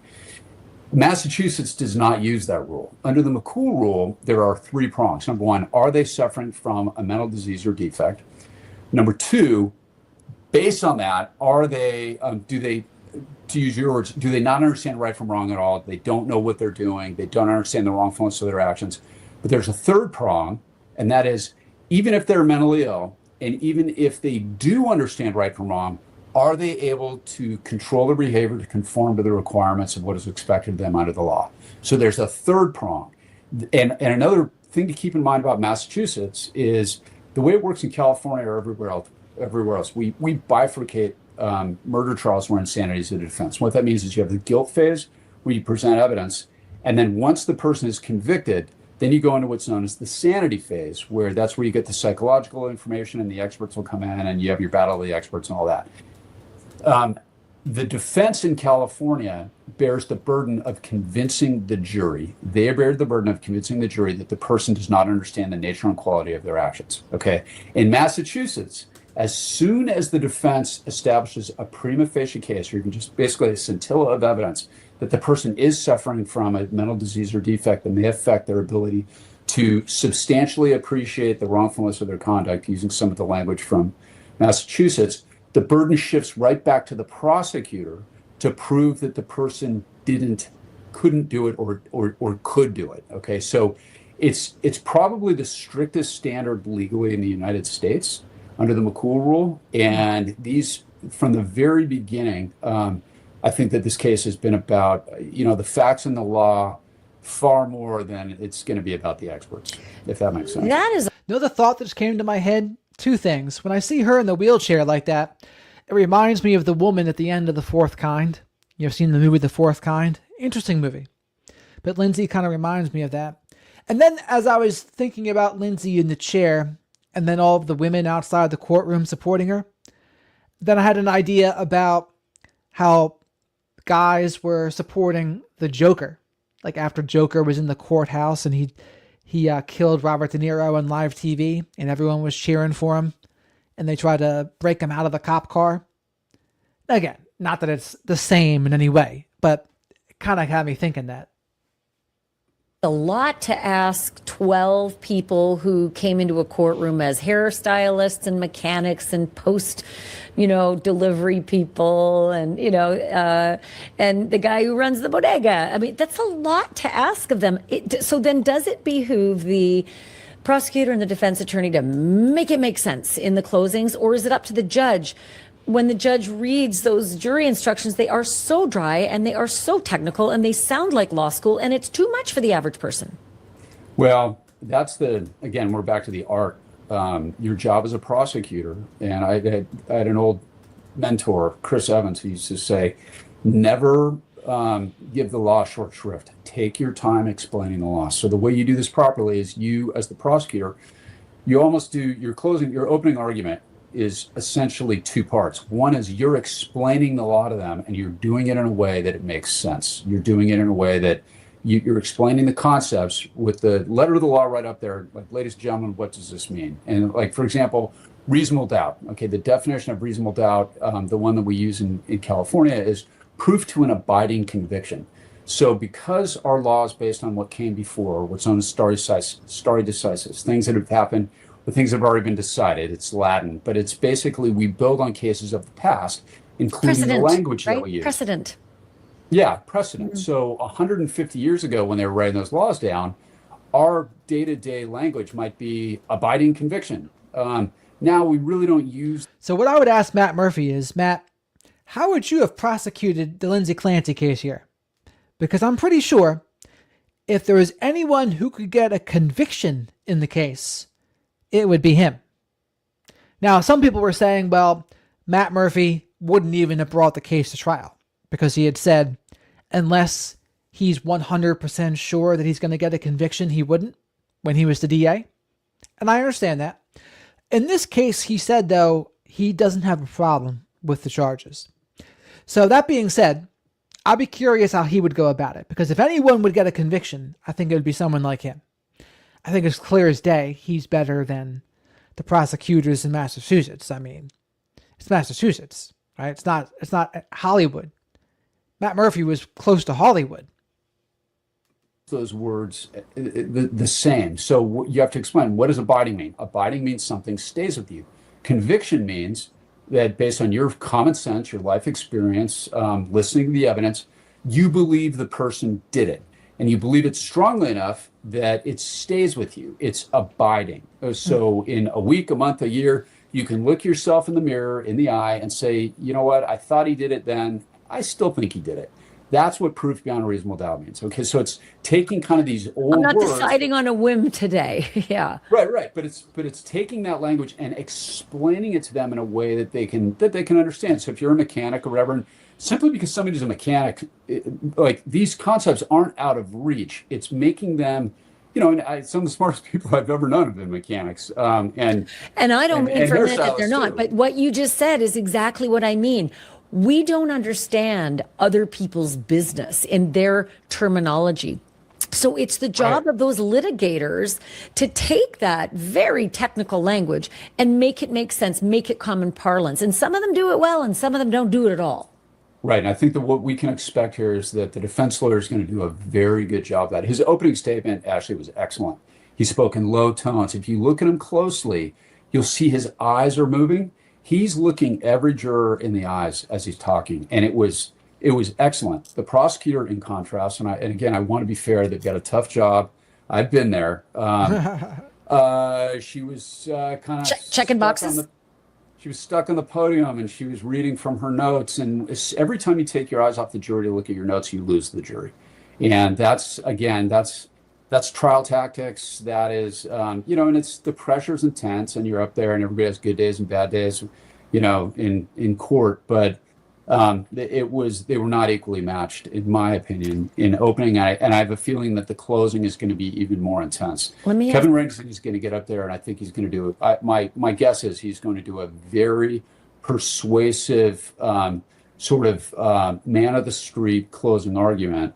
And I think that the prosecutors, maybe they'll step up, but this is one where I really think they've been outmatched by the defense attorney. I sometimes call it Jose Baez style because I feel like in the Casey Anthony trial, his command of this jury was like a performance. It was theater every single day. Meanwhile, the prosecutors were ticking through a case they'd put together for a couple of years. Not a good one, in my opinion, but, and I think they liked Jose Baez. But let me ask you about what they will use from the battle of the experts. Because I'll be honest with you, as I look at the experts, they both said two different things, as they do in every case that has a battle of the experts. And I don't get it. You're both doctors, you both studied, you both got, approved by your various boards, and yet you come through with completely different opinions, which terrifies the hell out of me about going to a therapist. But Dr. Resnick, who was the defense expert, used language, and I want to read it for you because when he was on the stand saying it, I'm like, oh, snap. He literally used the language of law. He said, in his opinion, Lindsay's mental illness left her unable to conform her conduct to the requirements of the law. Wasn't that your third prong there? Yeah, and by the way, that's totally improper for a psychiatrist to do that. They do not, a psychiatrist or a psychologist or a defense expert should never, ever be instructing the jurors regarding legal issues. And the prosecution, if I was in the prosecution on that case, I would have been down his friggin' throat. And I mean, they weren't. So this is one thing Matt Murphy would have done differently. He would have called out that expert. A lot of people would have been, and you can't do that. You can't do it in reject. California. You can't do it. You can't do it in Massachusetts. And look, he also, another thing about his testimony, Ashley, and I don't mean to interrupt you, but he said she had no idea what she was doing at all. And it's like, really, dude? Yeah. And you don't have to do that. You don't, the law doesn't require that. She can know that what she's doing is wrong in Massachusetts, but the question is whether she could conform her conduct to comply with what the law required. That is the crux of the issue. And I thought they went very, very hard. Look, I have colleagues, Ashley, from the old homicide unit, some of the people I worked with, they would still have that guy on the stand after that testimony. I was unimpressed with him. And look, I'm going to call the shot here. I think this jury is going to go with the defense. I think that's what's ultimately going to happen here. And I agree with Matt. I think that's going to happen largely because of the burden. The burden's on the prosecution. I think that because of the lawyering? No, I think that first and foremost, it's very, the fact that postpartum, it's important to remember there's postpartum depression and there's postpartum psychosis. Those are different things. Very. And postpartum depression is very, very common. It's actually the question here, isn't it? Isn't this really the question? This is what the one thing Ashley needs to stop doing is she interrupts so much. As a fellow interviewer, I don't like it. Everyone knows about postpartum depression. Almost nobody knows about postpartum psychosis unless they've had some experience close to them or somebody they know, or they've been through it themselves. And isn't this really so much the crux here? Yes, it's the crux. And, and clearly she knew what she was doing, at least to the extent she did the search to find out how long he was going to be gone. She sent him out. Like her actions are deliberate. She's not howling at the moon. Under Massachusetts law, that's okay for the defense. So I almost wonder if he went, if he went too far, too strong, it's not going to make a difference on the verdict. But look, she's suffering from severe mental illness. And by the way, in California or any other McNaughton rule state, the difference between depression and psychosis is huge because you're suffering from psychosis might mean you do not understand the nature and quality of your acts. Depression doesn't. Somebody who's depressed, this could be a murder-suicide where they are killing themselves and decide to take their kids with them. That's a different thing than psychosis, where they truly do not understand what they're doing. But in Massachusetts, it doesn't matter. It's can she conform her conduct? And that is where I think the defense is going to lean very heavily on. If you only need a 2, don't blow the whole case because you're going for a 10. If that makes sense. And I was unimpressed with him, to be honest. And honestly, Ashley, I was watching some of that testimony, kind of pacing around in my computer screen, wanting to jump in the game because there was a lot of vulnerability there. I do not think the prosecutors took full advantage of some of the things that he said. I was less impressed with their cross-examination. And of course, there's an old adage: the older I get, the better I was. It's easy for me to Monday morning quarterback any other Different when you're lawyer. standing in the well, right? Yeah, that's right. He also at one point used the language saying that she was unable to appreciate that her actions were wrong, which again sounded like he was quoting law to help, his hired attorney, the defense attorney, along in the case. So does the defense attorney then take his words and re-quote them to the jury, or does that start to sound like you're protesting too much? No, the defense, look, on that one, from my view, my opinion, Reddington got away with murder on that. Sorry, excuse the pun. Like having an expert instruct the jury as to law, again, totally improper to do that, guys. You can't do that. And the prosecution should have been out of their chairs, and they weren't. See, this is why Matt's better, right? He knows what they should and shouldn't be doing. So when Reddington is informing the jury about the law, Matt Murphy would be like, objection! And the judge would say, sustained. And they weren't. So a psychological expert, whether they're a psychiatrist or a psychologist, can come in and testify to their diagnosis. They can testify to the mental illness of the defendant. They can explain what that mental illness means. It's the judge and the lawyer's job to take those facts and that opinion and have it apply to the law. Right. A psychiatrist leaning over and telling the jury in legal language, like almost code, right? He knows coding legal procedure and code.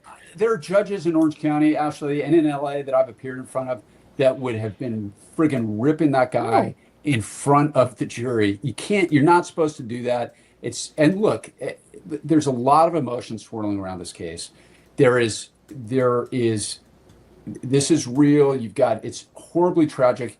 You get 3 little children that are dead here, and the process should proceed to the right place without anybody pushing the limits of what's fair and unfair. I think that testimony was unfair. I would like to cross-examine him, although the ending here, where she is found under Massachusetts law, and I think I think the jury is going to find for the defense. Just my guess. And I think that's, I can't on this one, like, I understand why they're going to reach that. And look, we had a murder in very similar case in Orange County about 30 years ago now. A former colleague of mine named Jeff Robinson, who's in the homicide unit. This guy was as hard charging a prosecutor as ever existed. And he was a uniquely talented trial lawyer, to the point that he'd get himself in trouble. He was a phenomenal prosecutor. And he had one very similar with a woman who was on Prozac, who murdered her 2 children. And Jeff was undefeated. I don't know if Jeff ever lost a case, which is insane. Yeah. And he reviewed the case and got into Prozac and did a deep dive, as prosecutors are supposed to, and really wrestled with it and went to the powers that be, the elected district attorney, and said, look, I've wrestled with this. I've researched it. I believe that this was a combination of postpartum and Prozac. And they dealt that case. I don't remember the exact dispo, but they dismissed the murder charges against him. That's very interesting. You hear that? There's a case very similar, and they said, no, postpartum and Prozac did it. And they dismissed it. Or they didn't even bring charges, I should say. How often does that happen?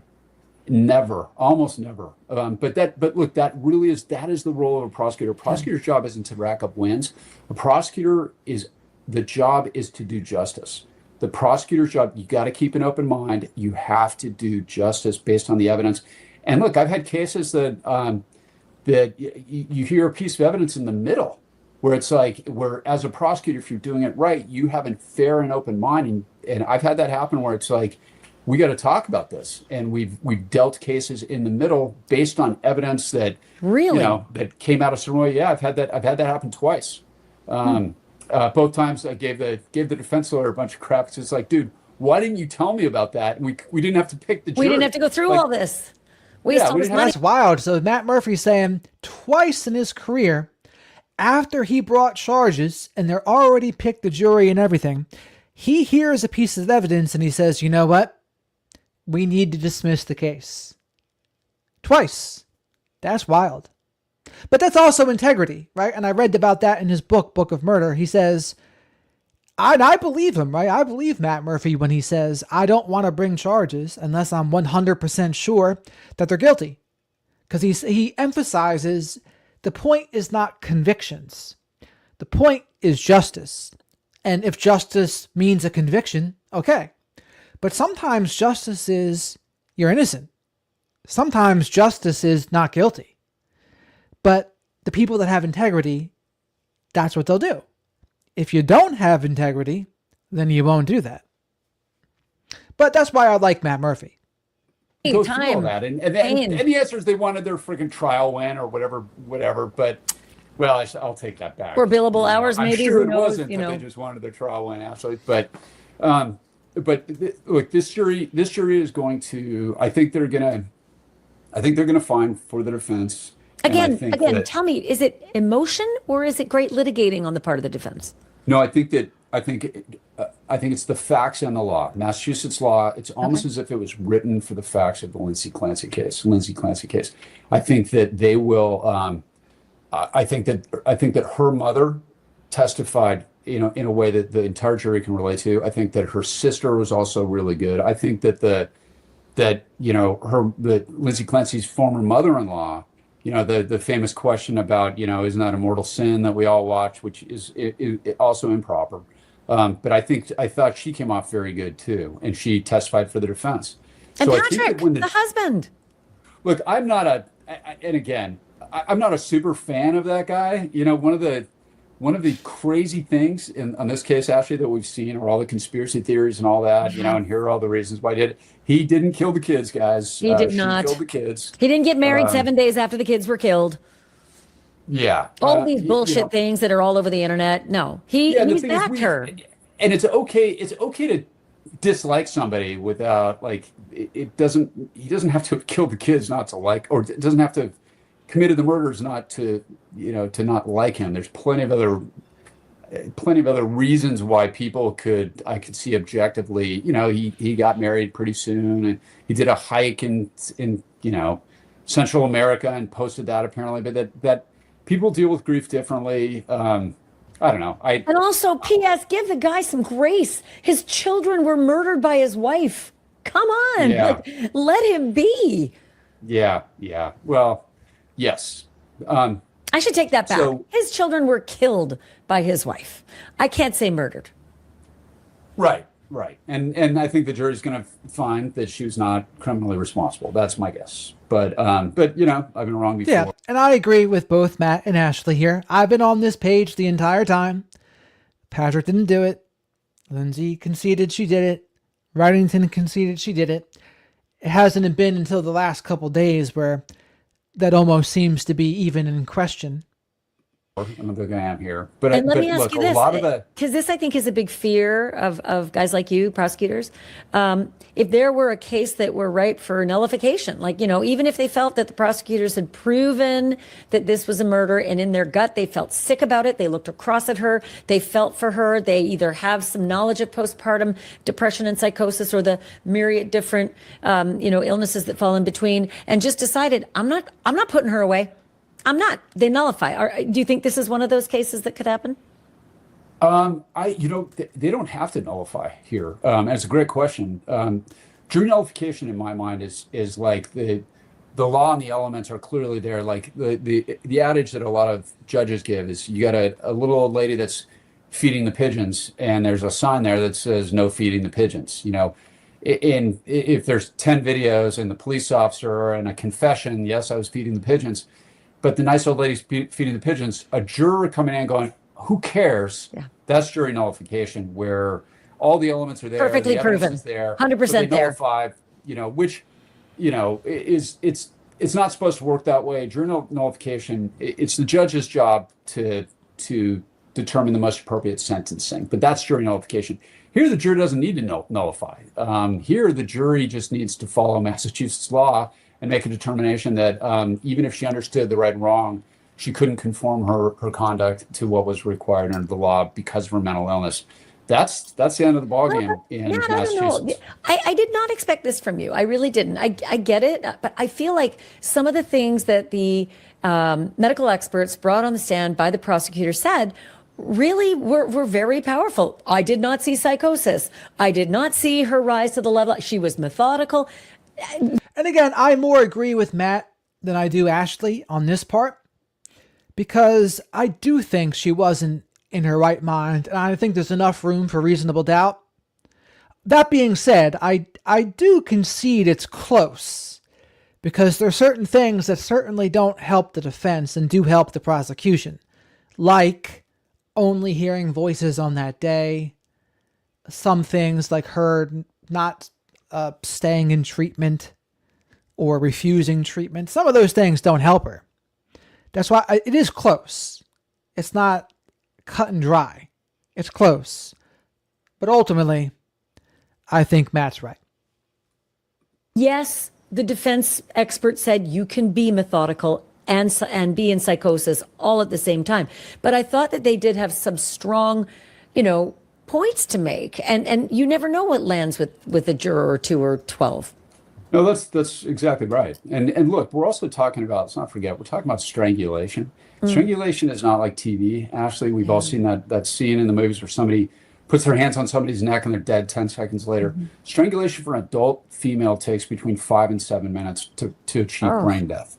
Okay, that is an eternity. If you look at a clock, now with an infant or little kids, I'm sure it's probably less time, but it takes forever.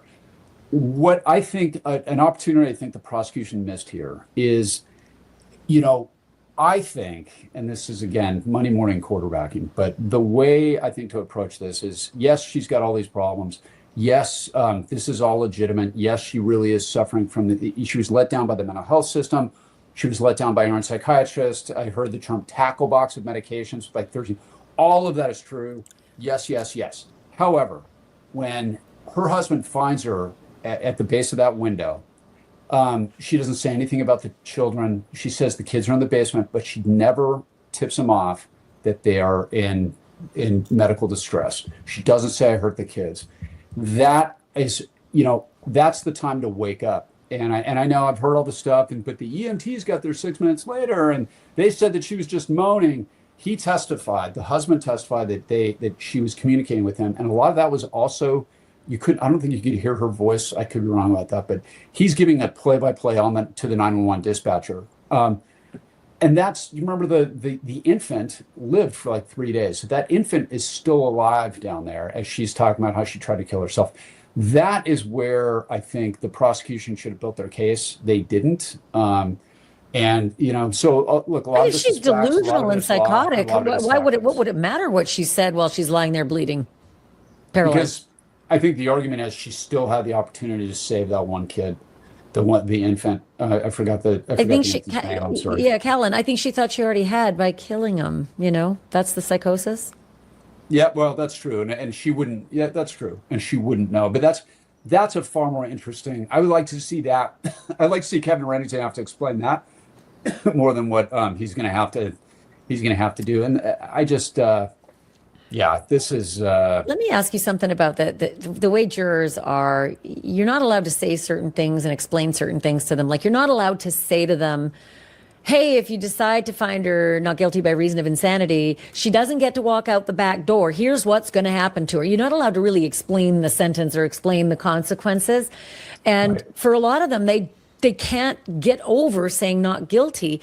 But if they knew more about it, if they knew it meant, no, she'll go out the side door, she'll go right into an institution, and she will not come out till she's better. And Andrea Yates still isn't out a quarter century later. Why don't we explain more about that to make these decisions easier on juries? So it's a very good question. And the answer is everybody in a courtroom has their role. Everybody has a lane. The court reporter's job is to record everything that is being said. The bailiff's job is to ensure security. The court clerk keeps those courts running as far as organizing the exhibits and everything else in a trial. The judge's job is to consider sympathy, and the judge's job is to consider sentencing. And as soon as you have a jury that is considering sympathy or something like that, they are now in the judge's lane. And that's where it's like the judge telling the jury who they have to believe or not believe. That would be the judge stepping out of the judge's lane into the jury box. So our system only works when everybody sticks to what they're supposed to do. And so if we were to tell them, that, hey, here's the sentencing range, the only time a jury, like in California, and every state is a little bit different on this, the only time a jury considers sentencing is in death penalty Death cases. penalty, yeah, because they know what's Right. going on. They had to be death qualified. Right, and even then, they're instructed it's either life without possibility of parole or death. Although there's a big movement in California right now, my fair state, to eliminate life without possibility of parole, which that's a separate issue for a separate day. A whole that other you can watch me podcast. rant on. But Could you believe that? No more life without the possibility of parole in California? so the answer is you don't. The jury has to determine. They have to make credibility calls, and they have to make factual determinations, and then they have to apply the law. That's their thing. Sentencing and what happens afterwards, that's the judge's job in the state of Massachusetts for a case like Okay. this. So it would make it easier for the jury, but we can't do that. We I can't have a do it that solution. way. Some states, I can't remember which, but again, this was Jeff Ford's tutelage. Some states have a terminology of code that says guilty but insane, which is so easy because now you don't feel so bad about saying, That's right.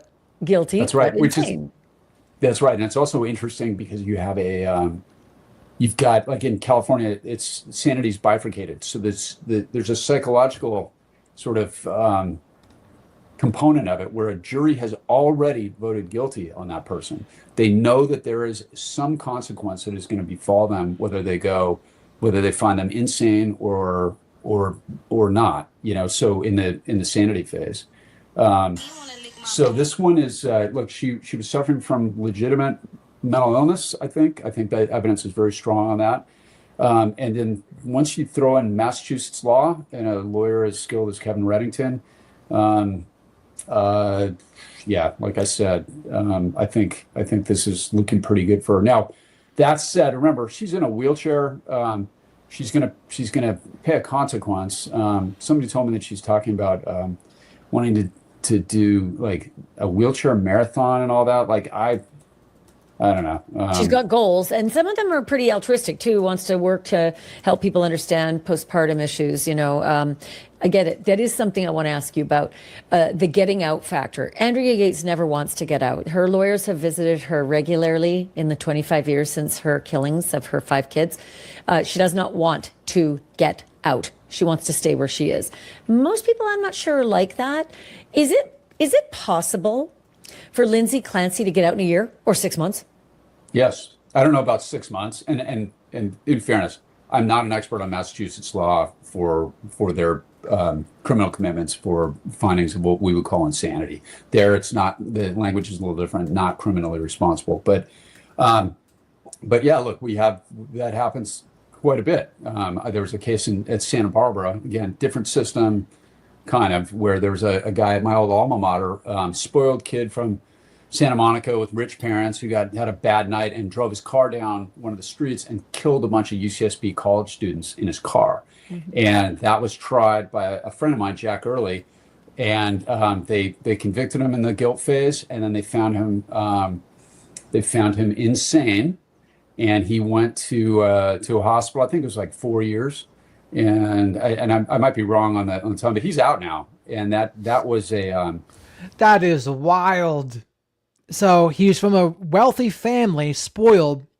He had a rough night, killed people in his car, and only served 4 years in a mental hospital. Now that's California, but that's wild. That is wild. That's a very common thing because when somebody is truly, truly insane, right? They will go up to Patton State Mental Hospital here in California, or whatever the place is, Bellevue, I guess, in New York. I don't know. And they'll stay there sometimes for the rest of their life because they're not going to get better. For something like postpartum, she's already going to be of a sound mind. At this stage, maybe they get the medications right. Maybe she's not on any medications Hey, now. Matt, since the killings, she is not reported hearing the voices of the hallucinations. So she's almost like that was some catharsis of some kind, and she is getting better, and she's got life goals. I mean, she's already showing that she's better, and her expert has said that. Her medical expert has said that is what happens. Yeah, so she would definitely get out. I don't know how long they keep her in Massachusetts, but at some point, could be a year. And by could the be way, 4 years. This is surprising to me that she would definitely get out. Matt Murphy's saying that's surprising. I would think decades in a mental hospital, but he's saying no, she can get out. That's wild. And honestly, that puts more pressure on the actual verdict here too, by the way, right? Like, would that change people's opinion on the jury? What if you knew she was going to get out in a couple of years? Would that change your mind? It's probably not supposed to, right? But, or I don't know. Maybe it is supposed to. that's not an easy process, right? Like, can you help the listeners and the viewers to know, like, it takes a lot of doctors and a lot of assessments and a lot of paperwork, and they have to confer, right, with the prosecutors as well. Like, there's a system. It's not just, No, they don't. She's doing all right, check her out today. Yeah, they don't confer with the prosecution. Ever? No, at least not in California. We're never notified. Somebody goes up, they march to the beat of their own But drummer. up in wait those a things. Once minute. they're- That's unfair to the victim's family and friends and Yeah. those who need to know, hey, this person's is getting, indeed. John Hinckley's getting out. Like, I thought that the prosecutors had to know so that they could at least weigh in and make sure that the due diligence was done at the hospital. Yeah, they may notify, hey, this person's getting out, but the prosecutors They'll are ask. not consulted. Now there are depending on the kind of case, there are circumstances where the prosecution can be invited to oppose it. There was a famous mass shooter in Fullerton that went to Cal State Fullerton and shot from a bell tower sort of thing, and shot a bunch of kids in the 70s, and that was one that our office opposed every time. But a lot of times they will, and it varies from state to state, Ashley. Not every state and not every case will the So Mayor says a good comment here. I'll put it on the screen because it's important. But lots of debate on it, with DSM saying 4 weeks, maybe 6 to 8 weeks, and then the World Health Organization saying a year. So if you're the prosecution, right, you'd want to focus on that 4 weeks to 6 to 8 weeks thing and say, this happened at 8 months at least after she gave birth? But if the WHO, and then Reddington would say, well, the World Health Organization says a year, so it's well within the range, right? But that's what I would have thought the prosecution would have said that. prosecution have an opportunity to weigh in. Now, if you are in California, we're getting a little in the weeds, but you also have what are known as sexual violent predator designations, where somebody who runs out of criminal time can then be transferred to a mental health facility because they don't want to let them out. But even those guys tend to get out eventually. So It's a fascinating it all depends science. on the circumstances, the kind of case it is, and the state. And like mental illness, it's remarkable how little we really know about criminal procedure when it comes to these kinds of cases and what actually happens. And it would be really nice to know that more jurors understood a little bit about the mental illness that they're about to adjudicate. And then also that it doesn't mean they're walking out the back door. It means that there's a whole other process that is appropriate. But that's a whole other podcast too. Matt, I hope you feel better. I don't know if everybody knows, but Matt did this even though he's feeling really sick. So I really appreciate it. No, thanks, Ashley. No, for the viewer, I was supposed to be on a dive boat, and I came down I got a little sniffle, and I got one of the COVID tests just to be sure, because I was going to be in a confined area, and sure enough, I tested positive for COVID. So running a little fever. So please forgive me. Little known fact. COVID's still a thing. Wow. Rants. Little known fact, 1991, I was traveling with a backpack all around the world, and one of the stops was supposed to be 6 days in Airlie Beach, Australia, for a dive PADI course. I was going to get certified, and my boyfriend at the time also, we were going to get certified, and he had like a break in his spine originally from a construction accident, and the doctors red flagged him and said, nope, you've got probably some kind of scar tissue in your spine, and we can't flag you for diving. So there went my dive instruction for life. I never learned to dive. Well, it's not too late. It's not too late. I know it's just a time thing. But you know what I did do, Matt? You know what I did on those 6 days? I chartered a keel boat in the Whitsunday Islands and I captained it. And the things that I learned while captaining that yacht, I applied to the case in the Bahamas, Lynette Hooker. So it all came full circle and it was all a benefit. I love it. The Whitsundays are beautiful. They have dingoes in the Whitsundays too, I think, right? They those do. dogs. Yeah, And the yeah. most beautiful beaches in the world. I highly recommend it. Boy, And some big did we sharks. ever take Yeah, a big right sharks turn in it. on this podcast? Matt, thank you. I hope you get your dive trip in later. Thank you, Ashley. My great thanks to Matt Murphy. All right. That's Ashley Banfield. Make sure you check her out, of course. The first 2 videos we went over were from Lawyer Lee. I really like her. I'd like to try to get her on the channel. She's a very busy bee, though. But that's all Shadow and I had for you all tonight. Hopefully you liked the video while you're here and subscribe to the channel. Tell a few friends about the flock of black sheep if you think they would be a good fit here. Thank you for all the support that we got as well. We appreciate it. Liking and subscribing are very helpful. The memberships and gifting memberships are also very helpful, as are super chats and super stickers. So with that, we did a little bit of a later stream. I apologize for my absence for a few days, but I'm back. I'm back in black, baby. And I might not be here Saturday because I have my little niece's birthday party, but we'll see. We'll see if I'm in time for it. But Janine, Songbits, thank you, Songbits, for modding, and Miss Kim and Autumn and Mare. Thanks for dropping by, Mare. Appreciated your insights. Camp, Chatty Cathy, Justice Jane, if you're out there. Teresa, Wendy, Bethany, if you're still floating around. Margaret, Dee, have a great night, Dee. Not the best, Dee. I got to stay on them. Have a great night, Christy. Members only live stream tomorrow, by the way. Janine, great night. Hartman, wasn't sure if you were still here, but you are. Dana, have a great night. It's always great to see you all. Shadow, it warms Shadow's and I's hearts that you're all here. So, probably between around 9 o'clock, 9 o'clock tomorrow Eastern, members only live stream. All right, folks. Have a great night. Thanks for tuning in. And big closing arguments tomorrow. Boy, oh boy. You're very welcome, all.